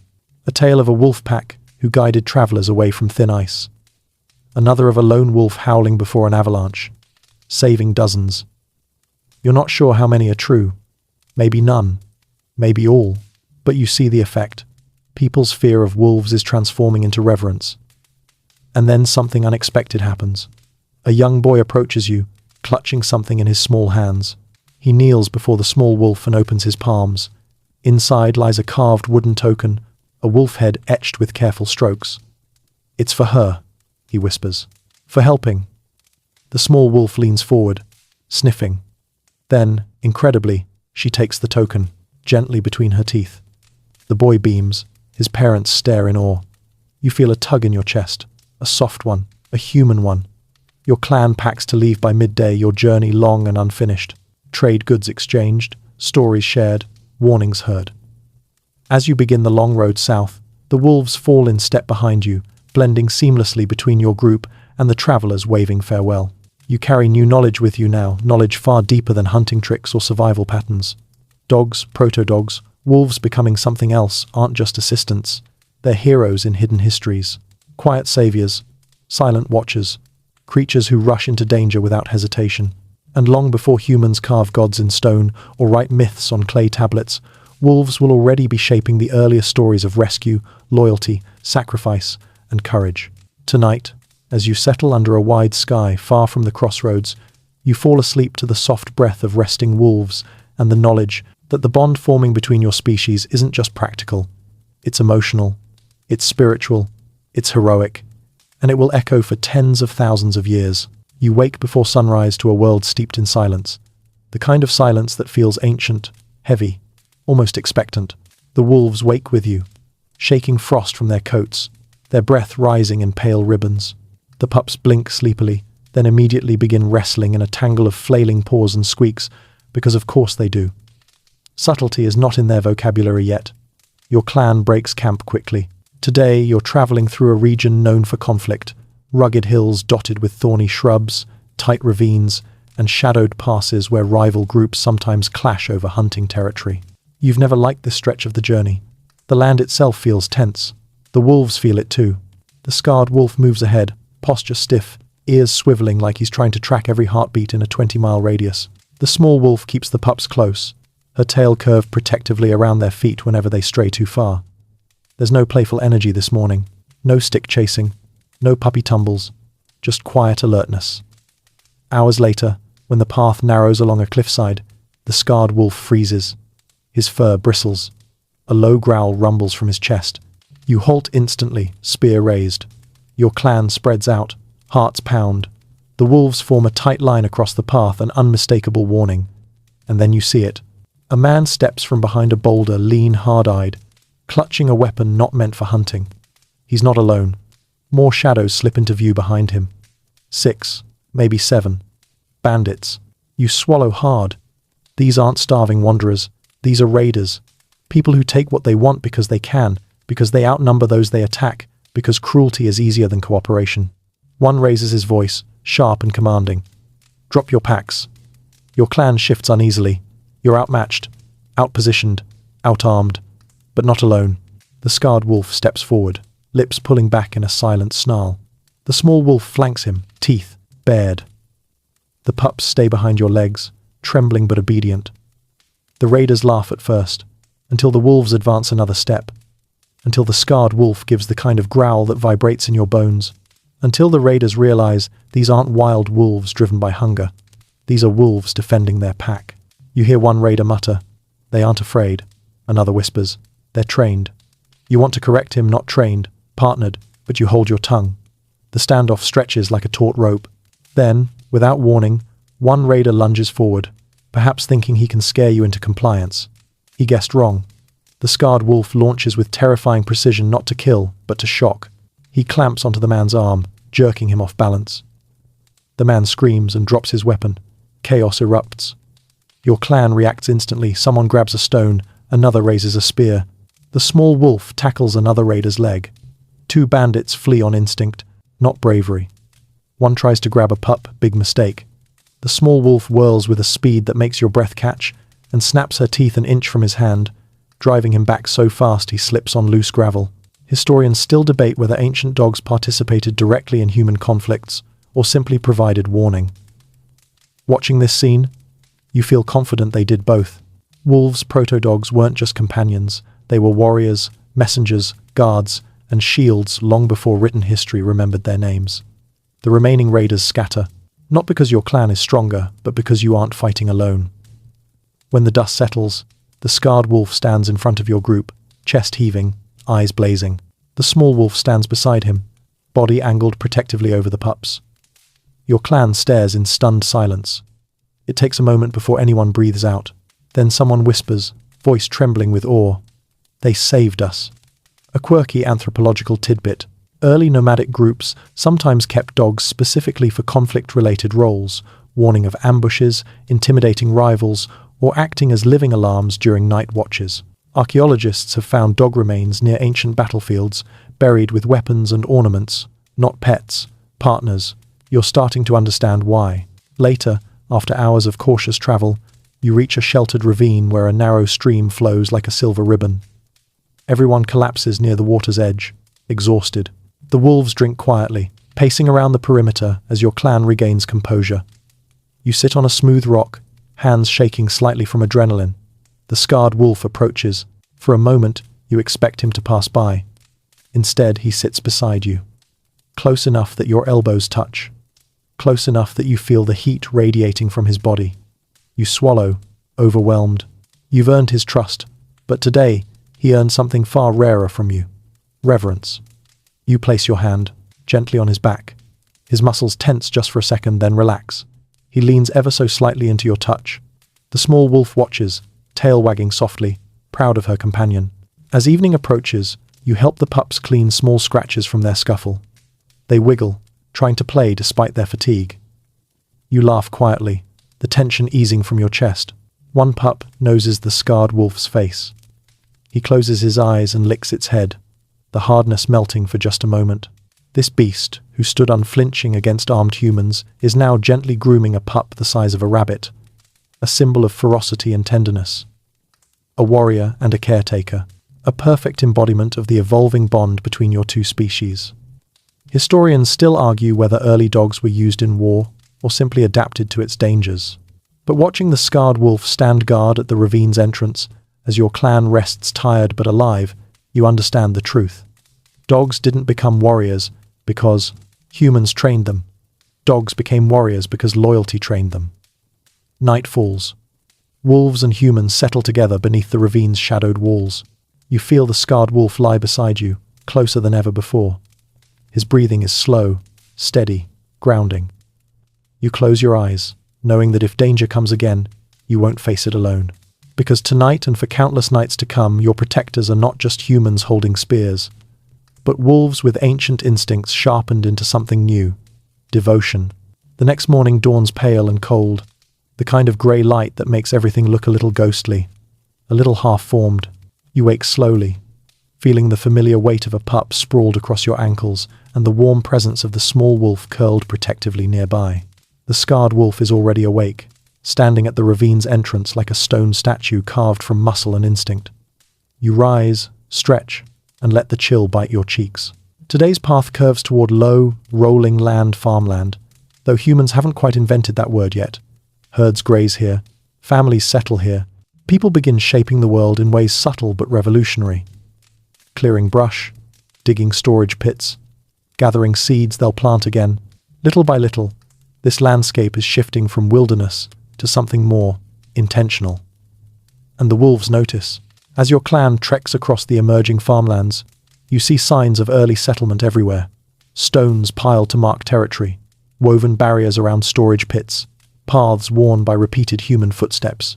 And at every boundary, every cluster of huts, every early field, you see another familiar pattern. Dogs, proto-dogs, are already present, not wolves lurking in shadows, not half-tame scavengers hovering at the edge of campfires, but animals occupying roles, patterns, purposes, guarding, watching, cleaning, warning. You cross a grassy slope and approach an early farming. Community families planting hardy seeds along a riverbank, shaping the land inch by inch. The wolves at your side attract immediate attention, but instead of fear, you see recognition. Several villagers wave in excitement. A few whistle, and small, lightly built dogs with curled tails trot forward. Not wolves, dogs. Actual proto-dogs born into human life, raised beside huts, accustomed to children tugging their ears and elderly people tossing them scraps. Their ears are shorter, their coats softer, their bodies smaller and rounder. And when they see your wolves, their tails wag with cautious curiosity. Your wolves freeze, unsure. The pups hide behind your legs, overwhelmed by these weird, friendly not-wolves. You crouch and gently encourage the pups forward. The small dog sniffs them, then playbows front paws down, tail wagging. One pup squeaks and hides again. The dog bows deeper, more exaggerated, like, "Hey, it's okay, I don't bite. I sometimes bite, but only in a fun." Finally, the bravest pup inches out. Noses touch. And there, it is proof that two lines of evolution, wild and almost domestic, are bending toward each other in real time. A villager approaches, smiling broadly. "You've brought wolves," she says, awe coloring each word. "Real wolves, and they walk with you like family." You shrug modestly. "They've helped us survive." She nods, stroking the head of her little dog. "So do ours." Her voice softens. "We keep them to guard the goats, and to warn of danger, and to keep pests away." She gestures around them. "Since we began staying in one place, they stay with us too." This hits you like a quiet revelation. Wolves, wanderers, scouts, hunters are evolving beside humans, shifting into settled life. And dogs? Dogs are becoming the glue holding early settlements together, keeping food safe, guarding livestock, alerting families to threats, reducing fear, increasing stability. Civilizations are being built on paw prints. A quirky historical tidbit supports this. Some of the earliest agricultural settlements show dog footprints pressed into drying clay floors, right alongside human prints, sometimes overlapping, sometimes beside cradles. Dogs weren't just present, they were integrated into the day-to-day structure of human life. You watch villagers lead goats from a pen. Immediately, dogs circle the herd, nudging stragglers back into place. Meanwhile, your wolves sit attentively, observing the system with fascination. The scarred wolf tilts his head as if analyzing the dog's movements, maybe thinking, "Why herd them? Why not eat them?" The small wolf nudges him like, "Not today." Historians still argue whether early agriculture created the need for dogs, or dogs made agriculture easier by protecting herds and food stores. Observing this settlement, you suspect both are true. Humans couldn't settle without security. Dogs provided that. Dogs couldn't evolve without human stable living. Humans provided that. Mutual evolution, mutual benefit, mutual transformation. As the day progresses, you join the villagers in tending fields, loosening soil with sticks, scattering seeds, pulling weeds. It's repetitive work, rhythmic, but exhausting. And when your back aches and your hands feel numb, you glance at the wolves lying in the shade, their eyes tracking every movement. At first, they look bored. Then a rustle sounds from the tall brush. A goat bleats. The dogs leap to attention, barking sharply. And the wolves? They rise too. The scarred wolf sprints toward the sound with frightening speed, followed by the small wolf. You chase after them, villagers shouting warnings behind you. A predator, maybe a lynx, stalks near the far edge of the grazing area. You see its spotted coat before it sees you, but it sees the wolves first. It freezes. The wolves don't.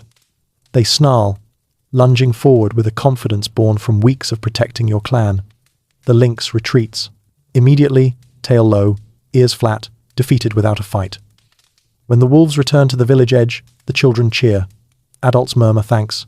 The scarred wolf stands tall, proud but calm, while the small wolf checks on the pups, licking them anxiously. Tonight, the villagers insist on sharing a feast. Roots, roasted fish, dried fruits. They feed your wolves deliberately, gratefully, offering bowls in clear acknowledgement of their role. Not scavengers, not accidental allies, guardians, partners in protecting life, food, safety, and future.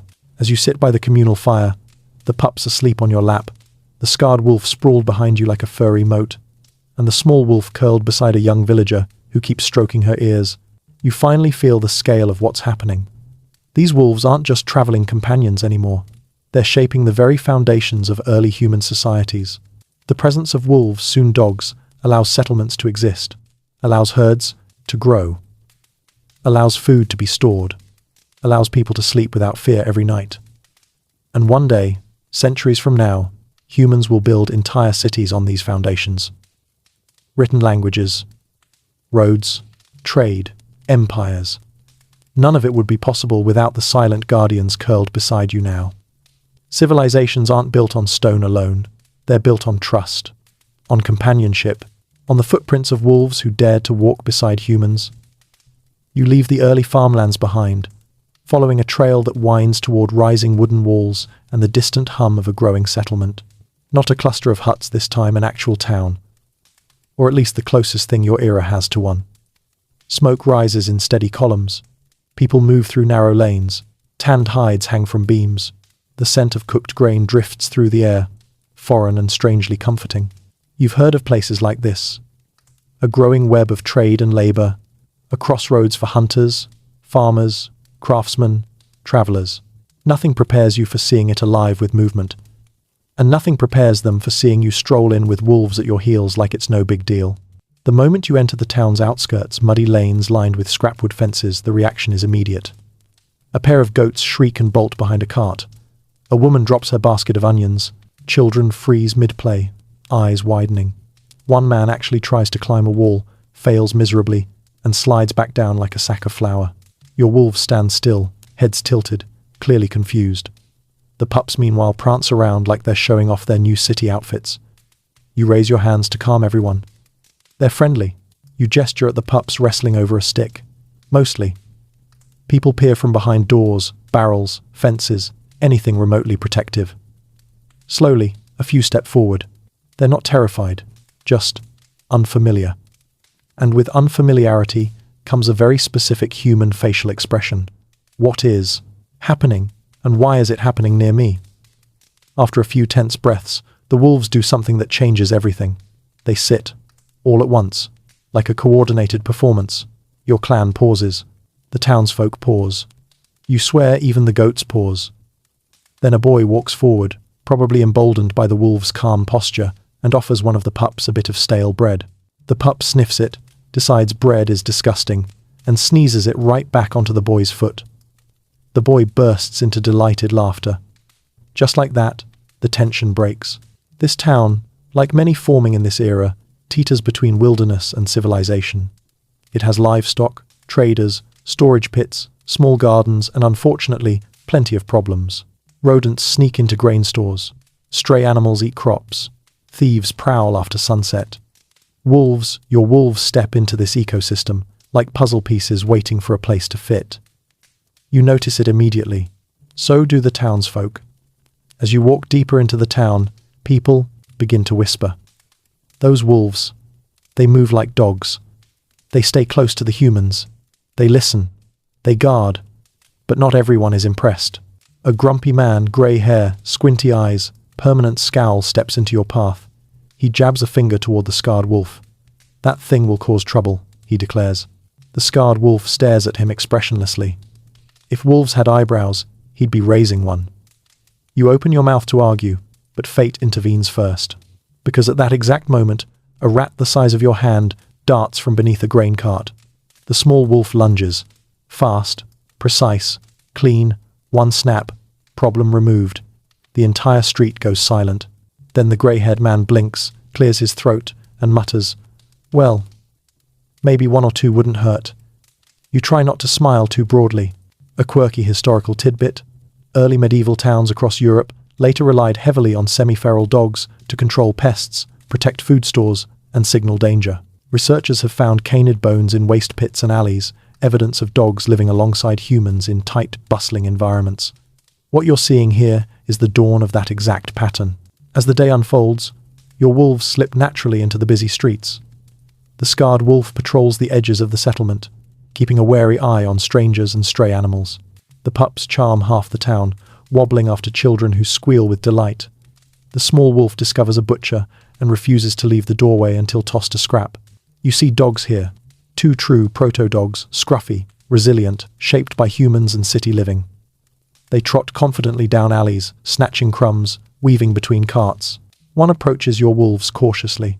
The scarred wolf sniffs him, gives a small approving huff, and the city dog joins the expanding circle like an honorary cousin. Historians still argue whether the mixing of wolves and early town dogs accelerated domestication or created distinct branches. Watching the interactions today, the curious sniffing, the cautious acceptance, the pups trying to play tag with everyone, you suspect it did both. Environments shape species, and towns shape dogs in very distinct ways. As night approaches, you settle near a fire pit in the town's central courtyard. The air smells of roasted roots and wood smoke. Flames flicker, illuminating faces, your clan, townsfolk, travelers, and wolves all in one circle.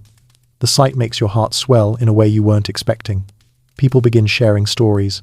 A woman describes how dogs in her childhood village warned them of a fire by barking relentlessly. A man recounts how his father's dog chased off a thief in the night. A trader tells of a dog who traveled with him across 3 river crossings and 2 mountain passes, refusing to leave his side. Some stories are true, some are exaggerated, some nearly fantastical, but all share one theme. Dogs, formerly wolves, are becoming essential threads in the fabric of human life. You sit listening, tugging a stick through the firelight as the pups curl at your feet. The scarred wolf lies beside you, his body forming a quiet barrier between you and the busy square. The small wolf rests her head on your knee, sighing softly, a sound so content it feels like a blessing. And then, from behind you, someone whispers, "Look, a human pack and a wolf pack, one circle." You turn and see what they see. Not 2 species, not predators and prey, not wild and tame, just a single group sharing warmth and light under a darkening sky. Your heart beats with the weight of the moment. Wolves used to flee from human towns. Today, they lie beside you in the busiest place you've ever seen. No snarls, no fear, only trust. Civilizations are rising. Humanity is building walls, streets, rules, and dogs, these not quite wolves, are becoming the heartbeat woven between every structure. They navigate the chaos. They guard the boundaries. They bring joy. They offer security. They become the familiar presence threading through the messy, noisy, incredible experiment humans call community. Tonight, as you rest against a wooden post, the small wolf snoring softly beside you, and children laughing as the pups chase a bone across the square, you finally understand. Wolves once walked beside humans because they were curious. Now, they walk beside humans because they belong. And soon, they won't be wolves at all, they'll be something new. Something that thrives in streets, sleeps by fires, chases pests, protects families, dogs. You leave the bustling proto-town at dawn, following a caravan of traders heading toward the distant mountains. The air tastes different out here, crisper, sharper, filled with the scent of pine and cold rock. The wolves, your wolves, pad alongside you, tails swaying, ears flicking at every new sound. The pups bounce around like hyperactive shadows, investigating absolutely everything. Pebbles, sticks, mysterious clumps of dirt that might be food, and the footprints of animals they definitely shouldn't chase. Your clan and the traders are headed toward lands less familiar, places where the map dissolves into uncertainty, where every ridge could hide something new, dangerous, or wondrous. And strangely, you feel ready for it.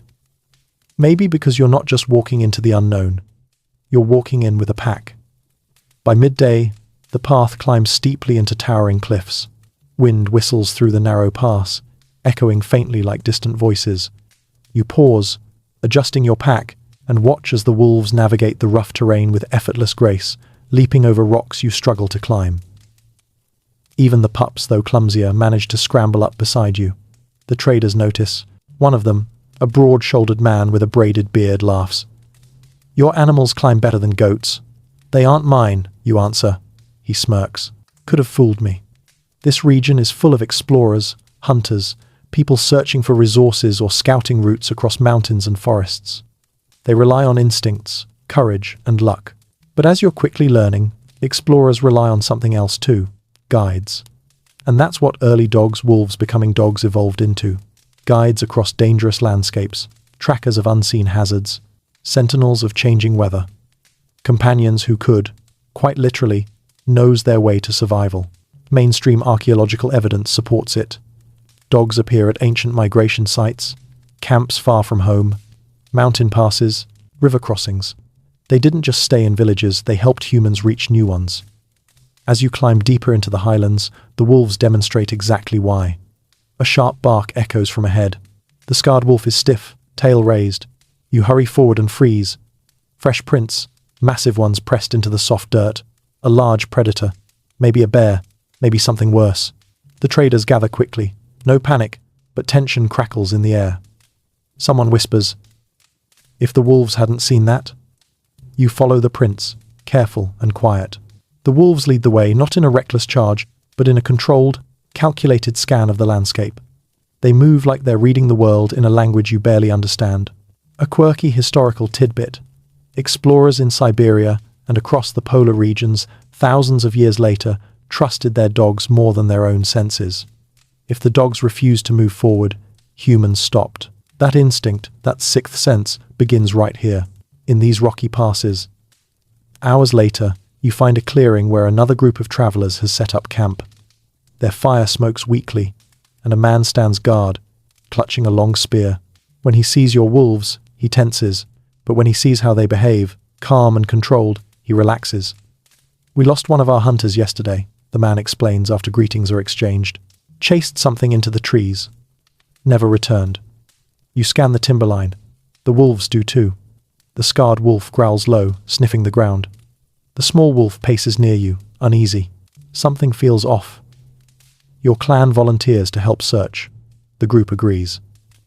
And so you go into the dense, shadowed pine forest, the wolves leading with silent steps. Minutes stretch into hours. The wolves weave between trees, noses to the ground, tails stiff in concentration. The scarred wolf suddenly veers sharply left, barking once a loud, commanding sound.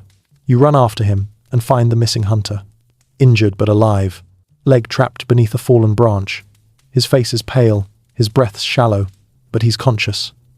"You found me," he whispers. You shake your head. They found you. The small wolf sniffs his face, offering comfort. The pups hover behind your legs, sensing the gravity of the situation.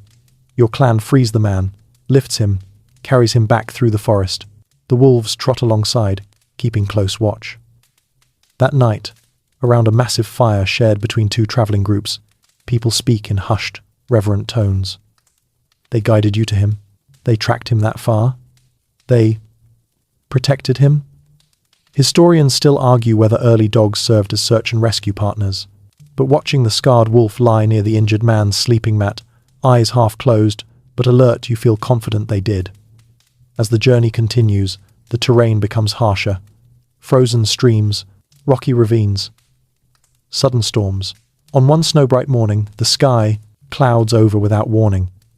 A blizzard begins to form in the distance, rolling toward you like a living wall of white. The scarred wolf reacts first. He runs ahead, then back, then ahead again, anxious, urging the group forward. The small wolf joins him, barking sharply at the caravans to move faster. And you understand, they know the storm will trap you here unless you reach shelter. You shout to the traders, follow them. They know where to go. Some hesitate. Then the wind howls louder, and hesitation dies quickly. The wolves lead you up a narrow path along a cliffside. You slip twice. A pup nearly tumbles off the edge before the small wolf grabs it by the scruff. Snow begins to fall, thick, fast, blinding. At last, the wolves guide you into a deep, sheltered cave. Minutes later, the blizzard strikes the mountains with roaring force. You sit inside, trembling at how close disaster came. The wolves huddle with you, shaking snow from their coats. A trader speaks into the crackling quiet. If not for them, we'd be buried. You nod, grateful, humbled. A quirky fringe theory claims early humans expanded across continents faster because dogs accelerated exploration, finding water, detecting dangers, predicting weather, seeking paths. You're living proof of that idea. Without the wolves, your group would have been lost or worse. As night settles, the storm howling outside like an angry spirit, you sit with your wolves curled around you, sharing warmth. The pups burrow into your cloak. The scarred wolf rests his heavy head on your thigh, eyes closing.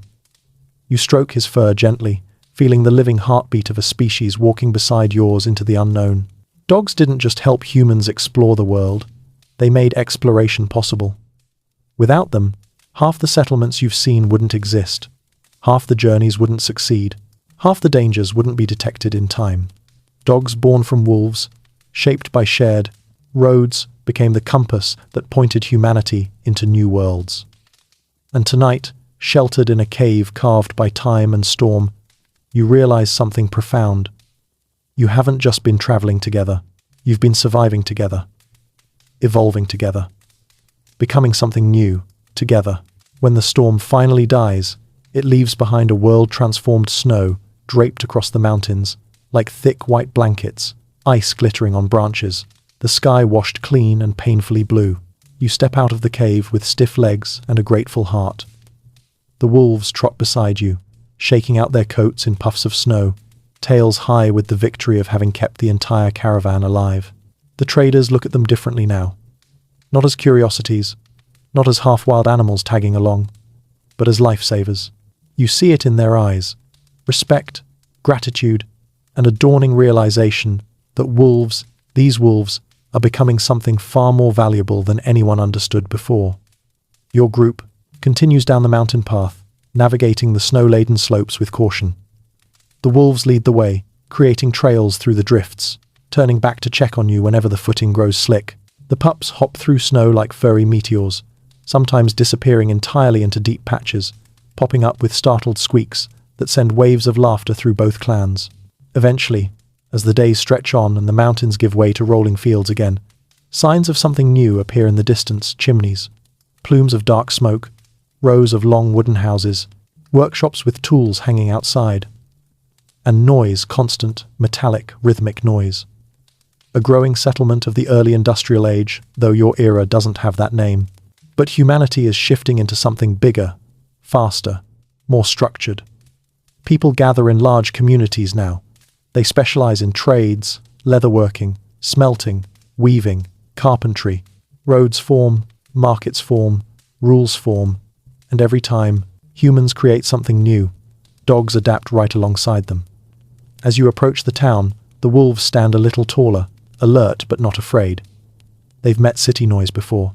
They've met new people, new smells, new food, new dangers. But this place buzzes like a hive.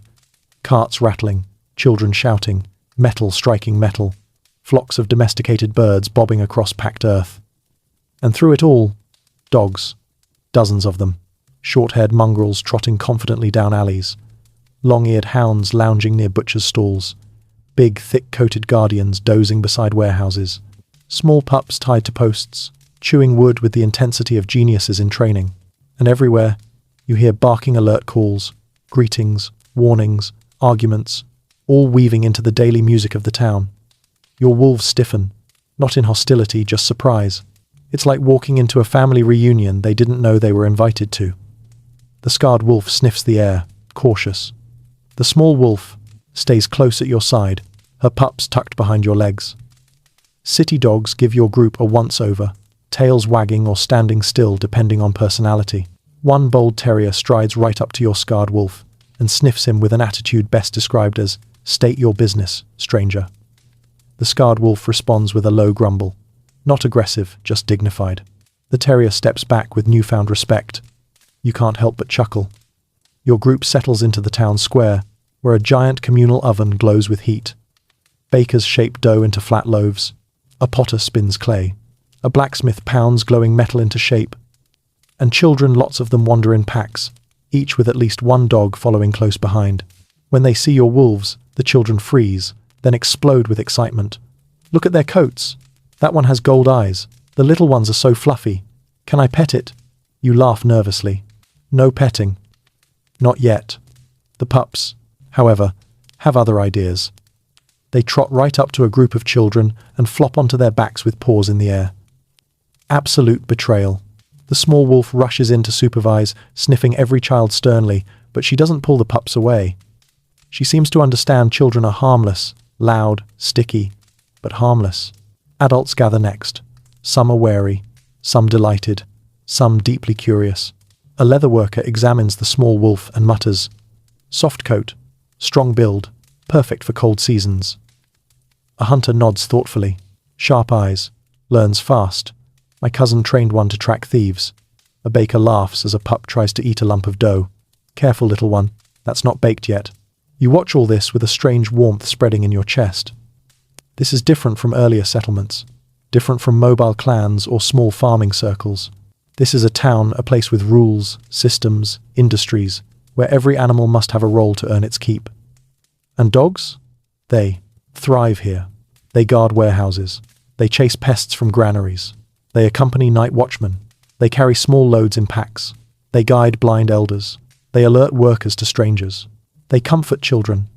They sleep beside artisans shaping the future. Historians still debate whether dogs shifted from working partners to companions during the early urbanization period. But as you watch the pups curl beside a potter's wheel while the small wolf supervises, the answer feels obvious. They didn't shift. They expanded. Dogs became many things at once: workers, protectors, entertainers, companions, each role shaping their instincts across generations. By evening, the town square transforms. Workers head home. Traders gather at a communal hall. Dogs follow at their heels like living shadows. Your wolves settle among them, cautious at first, then relaxed. The scarred wolf lies near a torchlit post, eyes scanning every shadow like a seasoned watchman. The small wolf rests beside you, paws tucked neatly beneath her chest. The pups fall asleep snuggled against a basket of wool. A woman approaches older, with deep-set eyes and hands stained from years of crafting. She watches the wolves for a long moment before speaking. "They don't look like wolves," she says quietly. "Not really. They carry themselves differently. Look how calmly they lie near children. Look how they don't fear fire or tools. Look how they stay by your side." You nod. "They're changing." "So are we," she replies with a knowing smile. "Everything changes when people gather, and when animals gather with us." You sit in the fire's glow, letting her words settle. Dogs aren't just surviving in towns, they're adapting, shaping new behaviors, learning human rhythms. And humans, strange, emotional, tool-wielding humans, are reshaping themselves too, allowing animals into their homes, their routines, their hearts. A quirky historical tidbit tells us, early industrial villages kept town dogs who roamed freely, cared for by everyone, and belonging to no one. Their loyalty wasn't to individuals, it was to communities. You're seeing the earliest version of that now. The scarred wolf standing guard over a town he's known for half a day. The small wolf comforting children who fed her scraps. The pups curling beside workers whose names you haven't learned yet. As night deepens, you lie down near the embers, the wolves forming a protective ring around your sleeping group. And as you drift off, you hear dogs barking in the distance, warning calls, friendly calls, all blending into the steady heartbeat of urban life. You realize something profound. In the wilderness, wolves helped you survive. In villages, they helped you grow. But here in towns, they help humans thrive. And over time, these streets made something extraordinary. Not just working dogs, not just guards or hunters, but companions. Animals who choose to stay. Beside humans, not for scraps or safety, but for connection, for belonging, for partnership. You leave the growing industrial village at sunrise, carrying with you the warmth of crackling fires, the chatter of children, the clang of blacksmith hammers, and the memory of dogs weaving through it all with easy familiarity.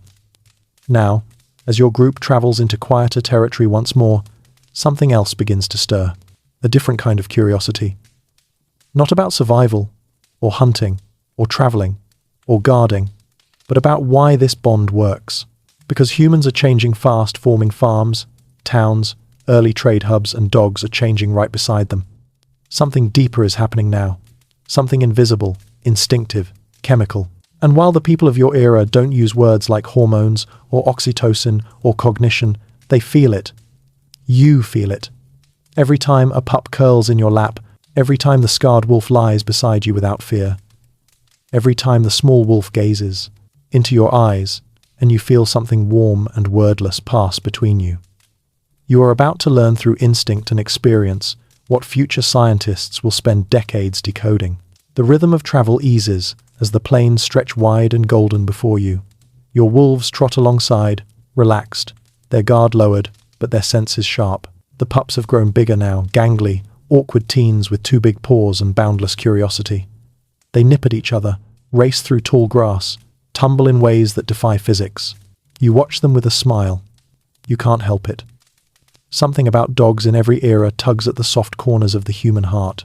By midday, you stop beneath an ancient cedar, its branches spreading like open arms. The wind whistles overhead. The wolves lie down, tongues lolling, and the pups collapse dramatically as if they've run a marathon. You settle beside them and scratch the small wolf behind her ears. She leans into your touch, eyes closing. And without knowing why, the connection feels profound. Mainstream science, thousands of years later, will show that when a human and dog gaze at each other, both bodies release oxytocin, the same hormone that bonds parents to children. But right here, right now, you simply feel it as a warm heaviness in your chest. A trust deeper than instinct. A calmness that radiates through your bones. You murmur, "Your family," and the small wolf lifts her head, eyes soft. You swear she understands not the words, but the feeling behind them. Around the cedar tree, your clan rests, but something interesting begins to happen. A pup crawls onto one man's lap, and instead of pushing it away, he laughs and strokes its back. A woman shares dried berries with one of the wolves not because it needs food, but because she enjoys the soft tickle of its nose brushing her palm. Two children curl beside the pups, using them as warm pillows. Someone says quietly, "They calm the mind." Someone else adds, "They make the road feel shorter." And then you hear a whisper that surprises you. Maybe they feel what we feel. You glance at the scarred wolf. He's resting nearby, eyes half closed, but his ears twist toward the voice. He senses emotion. Wolves, proto-dogs, always have. They read your posture, your breathing, your scent, your tension. For thousands of years before humans put these abilities into words, dogs simply knew. A quirky tidbit. Modern studies show dogs can detect sadness, anxiety, fear, even subtle shifts in your heartbeat. They read faces, voices, gestures with incredible accuracy. They know when you're hurting, when you're angry, when you're scared. And even now, your wolves already show those traits. As your group prepares to move again, clouds gather overhead. A storm approaches, not violent, but steady. Rain patters across the plains, soaking your hair and dampening your furs. The pups shake themselves dry every 30 steps, like tiny fluffy storm clouds. That's when something remarkable happens. A member of your clan, a younger adolescent, begins to cry quietly. He's overwhelmed, exhausted, maybe scared. The long road is wearing on him. You turn to comfort him, but the wolves get there first. The small wolf nudges his arm gently, whining softly. The scarred wolf lies close beside him, forming a warm barrier against the wind. The pups lick his face insistently until he laughs in spite of himself. And just like that, the storm doesn't feel so heavy anymore. Historians still argue whether early dogs were capable of emotional intuition or whether humans projected emotion onto them. Watching this moment, seeing wolves comfort a grieving boy, you know the debate misses the point. The connection is mutual, undeniable, ancient. You reach a thick forest by dusk. Rain drips from branches. Shadows stretch long and dark across the path. The wolves lead confidently through the maze of roots and thickets, guiding you toward a natural shelter, an overhang of stone half hidden by vines. Inside, the air is dry, safe, warm from trapped earth heat. You build a fire. The wolves curl around it with you, forming a living circle of warmth and protection. The pups fall asleep in a tangled heap. Someone begins telling tales passed down orally for generations. Stories about wolves who guided lost humans. About dogs who stayed beside dying men so they wouldn't leave the world alone. About a wolf who howled at a newborn moon until it lit the sky. Myths blur into memories. Memories blur into truth. And in this small cave, under the flickering glow of firelight, you feel the full weight of it. Dogs and humans bond not just through work or survival, but through emotion, recognition, a mirrored understanding. Later in the night, as you lie half awake, you feel a weight settle across your chest. It's one of the pups. It curls in the crook of your arm, sighing contentedly, trusting you completely. You stroke its fur gently, marveling at how natural this feels, how right. No wild wolf would ever do this. This is something new, something precious, something evolution has been shaping quietly and patiently through small choices. Boldness rewarded with food, calmness rewarded with trust, affection rewarded with safety. Humans changed wolves, but wolves changed humans too.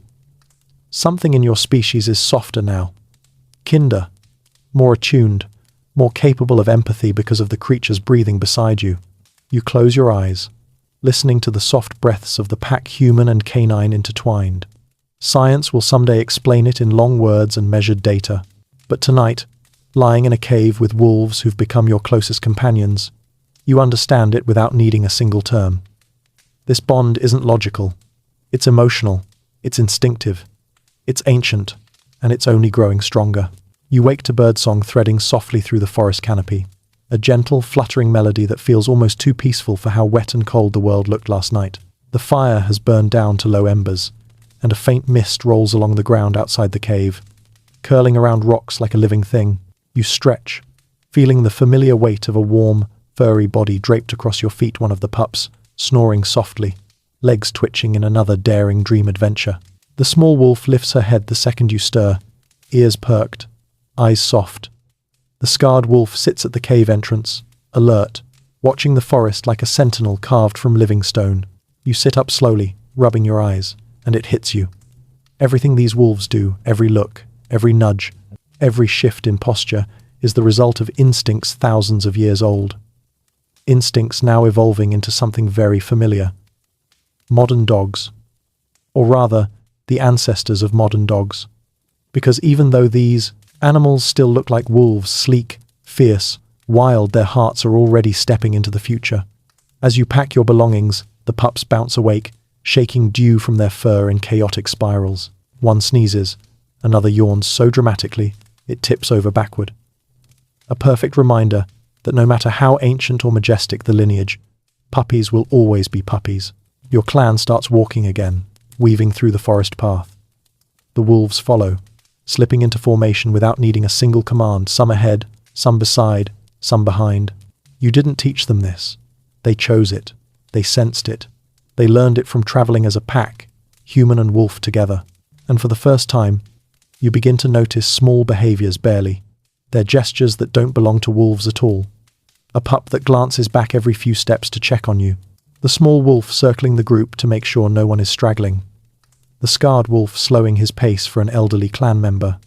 A young wolf leaning into your calf whenever an unfamiliar noise echoes. These are modern dog behaviors. Loyalty signals. Pack bond responses. Protective instincts shaped not only by nature but by you. By human proximity, human patterns, human rhythms. You pass a meadow exploding with yellow flowers. The pups charge into it joyfully, sending petals flying like tiny suns. The small wolf trots after them, pretending she isn't secretly delighted by their silliness. The scarred wolf stays behind you, matching your pace, eyes alert. He's no longer just a wild animal observing a human group. He's something more ancient, more profound. Your partner. While crossing the meadow, you find tracks small, sharp, and clustered. Likely a fox family. The small wolf sniffs them, tilts her head, and looks at you. Once, she would have chased them. Now, she's checking with you first. Not out of fear of punishment, wolves don't live that way, but out of a new instinct forming. cooperation. Mainstream science today calls it socio-cognitive evolution, dogs developing the ability to interpret human cues and emotions. But here, long before scientists give it a name, you simply see it as understanding. As the day warms, your group descends toward a lake bright as polished bronze. You stop to rest, and the pups immediately dash into the shallow water, splashing so wildly that even the fish seem annoyed. The small wolf follows cautiously, toes dipping, nose wrinkling. She glances at you, asking silently if this strange sparkling puddle is safe. You laugh and splash the water gently. She relaxes.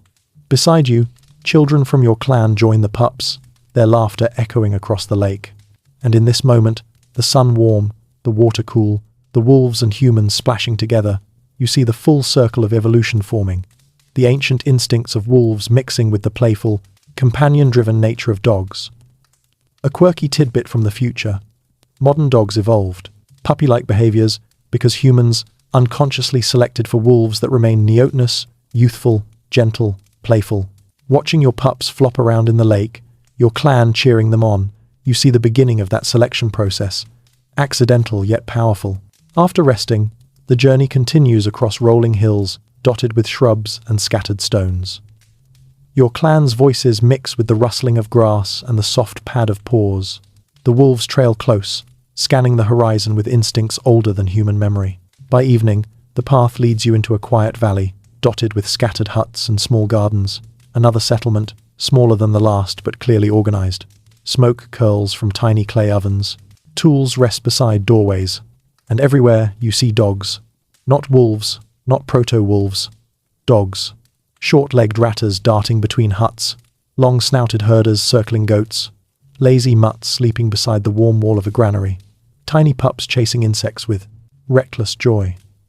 As you enter, the village dogs rush to greet the newcomers, sniffing, wagging, barking excitedly. Your wolves stiffen at the attention, but the townsfolk watch closely, and then smile as the small wolf lowers her head politely. The scarred wolf stands tall but calm. The pups wiggle happily, sniffing their new cousins with wide-eyed curiosity. The villagers welcome you warmly, impressed by how calmly the wolves behave. One elder speaks to you quietly. They carry the spirit of dogs, even if their bodies still belong to wolves. You sit with that thought. It feels true. The villagers share stories about dogs who warn them of fires, dogs who sense sickness before symptoms appear, dogs who lead children home in storms, dogs who comfort grieving families. One woman describes how her dog rests its head on her lap on hard days. No words, no demands, just presence. And you realize something you hadn't noticed before. Modern dogs aren't just working animals, they're emotional animals. Creatures shaped not just by tasks, but by companionship, empathy, mutual reliance. Historians still argue whether dogs learn to read human faces or humans learn to read dog faces first. Watching a villager mimic a silly expression and 3 nearby dogs immediately tilt their heads in perfect synchrony, you suspect the answer is both. That night, as your clan rests near the center of the settlement, surrounded by this warm mixture of human chatter, dog barking, and wolves-turned dogs drifting into sleep, you feel an overwhelming sense of continuity. Your wolves curl beside you, trusting and trusted. Village dogs weave around your group, seeking scraps and affection. Children curl beside pups as if it's the most natural thing in the world. Adults rest with canines at their feet, feeling safer and calmer because of them. Across thousands of years and countless evolutions, one truth remains constant. Dogs may be modern, but their hearts are ancient. Their instincts old, but their bond timeless. And as you close your eyes, a pup sighing against your arm, you realize today's dogs carry the soul of the wolves who once circled your fire. Not wild, not tamed, but connected, and always watching over you. You wake before dawn to a sky washed pale blue, the soft kind of color that feels like the world taking a slow, deep breath. The settlement around you stirs gently, doors opening, smoke curling upward, dogs yawning and stretching in the early chill. Your own wolves are already alert. The scarred wolf stands watch beside a clay wall, tail swishing lazily. The small wolf sits close, gazing at the horizon like she's contemplating her entire evolutionary journey. The pups tumble half awake at your feet, blinking blearily like they were up all night gossiping. You rise, knees popping in a way you pretend no one hears, and step into the morning light. Today is quiet, gentle, a day meant for thinking, remembering, imagining, because you've traveled with wolves across plains and frozen rivers. You've hunted beside them, slept beside them, survived storms and danger and loneliness because of them. You've watched them enter villages, towns, farms, rituals slowly weaving themselves into every corner of human life. And now, standing in this peaceful settlement, with dogs and proto-dogs roaming freely, you begin to wonder, where does this bond go next? As the morning unfolds, you wander through the settlement. Children run past with dogs at their heels. Two herders whistle commands, and their dogs respond instantly, circling goats, nudging strays, guiding the herd with uncanny precision. A young couple kneels beside a whelping dog, helping her deliver pups into the world. A farmer tosses grain to chickens while his mutt guards the doorway. An elder sits beside a dog whose muzzle has gone grey, the two of them staring at the sunrise like old friends who've watched generations grow. Everywhere you turn, dogs are woven into life, not as curiosities or luxuries, but as constants, as partners. You pass a workshop where a craftsman with weathered hands is carving small animal figurines, wolves and dogs alike, shaped carefully in wood. Some figurines show wolves guarding camps. Others show dogs curled beside sleeping humans. One shows a dog sitting proudly beside a warrior. Another shows a pup playing with children. You pick one up, a carving of a wolf and a human walking side by side, heads turned toward each other in a pose that looks strikingly familiar to your day-to-day life. You ask the craftsman what it means. He shrugs softly. A reminder, he says, of how long they've walked with us, and how far we'll walk together. His eyes sparkle with something you can't quite name, something that feels ancient and hopeful at the same time. Historians in the distant future will argue endlessly about how dogs became what they are today, whether humans intentionally shaped them through early breeding, or whether wolves shaped themselves to human life through natural selection. Watching this settlement, you see both in harmony. Humans gravitating toward calmer pups, wolves gravitating toward gentler humans, dogs thriving where empathy meets instinct. As you walk back to your resting area, the small wolf follows you. She nudges your hand gently, then presses her forehead against your hip. You scratch her ears, feeling her lean into your touch with complete trust. The scarred wolf sits beside you, posture proud, eyes soft. The pups pile into your lap, three furry meteors who believe personal space is optional. And in this moment, surrounded by a pack that has become family, you begin to imagine the future. Dogs curled at the hearths of stone houses and wooden cabins. Dogs racing across open fields beside children. Dogs guiding shepherds under wide skies. Dogs sleeping at the foot of warm beds. Dogs sniffing trails, guarding gates, pulling sleds across frozen plains. Dogs comforting the lonely, the tired, the grieving. Dogs learning to understand our words, our gestures, our emotions. Dogs becoming creatures of empathy and joy, not fear and survival. You realize that everything your wolves do today, every wag, every nuzzle, every alert bark, is a tiny thread that will weave into the tapestry of the future. A quirky fringe theory says humans didn't just domesticate dogs, dogs domesticated humans, teaching us companionship, emotional intelligence, gentleness, even patience. You smile because you felt those lessons firsthand. You've watched wolves soften your clanmates, watched pups melt the sternest hearts, watched the scarred wolf become a guardian not just of your group, but of anyone who needed safety. And as you watch the pups chase each other through the settlement's dusty square, their playful yips echoing like tiny bells, you understand something deeper. Dogs aren't evolving away from wolves. They're evolving toward us, toward partnership, toward understanding, toward a shared future. The sun lifts higher, casting gold across the rooftops. People begin their daily routines. Dogs weave through it all like threads of living warmth. The world is changing, and dogs are changing with it. You gather your pack. It's time to move on. Your clan will travel further, to new places, new lands, new challenges. But this time, you won't just be accompanied by wolves or dogs. You'll be accompanied by history in motion. Your wolves trot beside you as you leave the settlement. The pups bounce ahead, their tails painting joy across the dirt path. And in the back of your mind, you already know. One day, far beyond your lifetime, These creatures will lie beside modern humans on couches, on beds, on grassy fields under summer skies. They will become guides for the blind, helpers for the sick, protectors of homes, companions for lonely hearts, heroes in disasters, partners in every sense of the word. They will shape human life as profoundly as humans shaped theirs. And all of it, every wag, every bark, every soft breath, began with moments like these. A shared fire, a shared hunt, a shared walk, a shared look, a shared choice. To trust, to stay, to evolve together. Now that our journey has carried you across thousands of years, let's ease into something slower, something softer. The fire dims, the sounds of footsteps fade, and your wolves curl in close, their breath warm and steady against the cool night air. The world around you relaxes, as if the land itself is exhaling after a long day. You lie back, feeling the ground steady beneath you, feeling your heartbeat match the calm rhythm of the pup's quiet dreaming. The scarred wolf settles nearby, not guarding now, but resting, finally allowing himself to relax. His fierce strength softens, melting into the quiet that wraps itself gently around your clearing like a blanket. Above you, the sky stretches wide and deep, stars shimmering lazily like they're tired too, drifting towards sleep. The air carries only the faintest whisper of wind, moving slowly through tall grass, brushing your cheek with a cool, soothing touch. It's the kind of night where time loosens its grip, where everything slows down to a peaceful hum.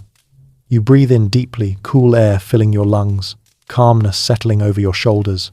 The small wolf nuzzles close, her warmth a soft reminder that connection can be simple, comforting, effortless. You feel her presence steady you, grounding you in a way only ancient companionship can. And as your eyes grow heavier, the world drifts even softer. Shadows lengthen, sounds hush, and the night folds gently around you.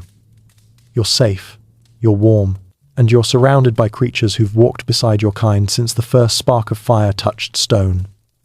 Let your breathing slow, let your thoughts quiet. Let sleep pull you closer, gently, warmly. Good night, traveler. Rest easy. You earned it.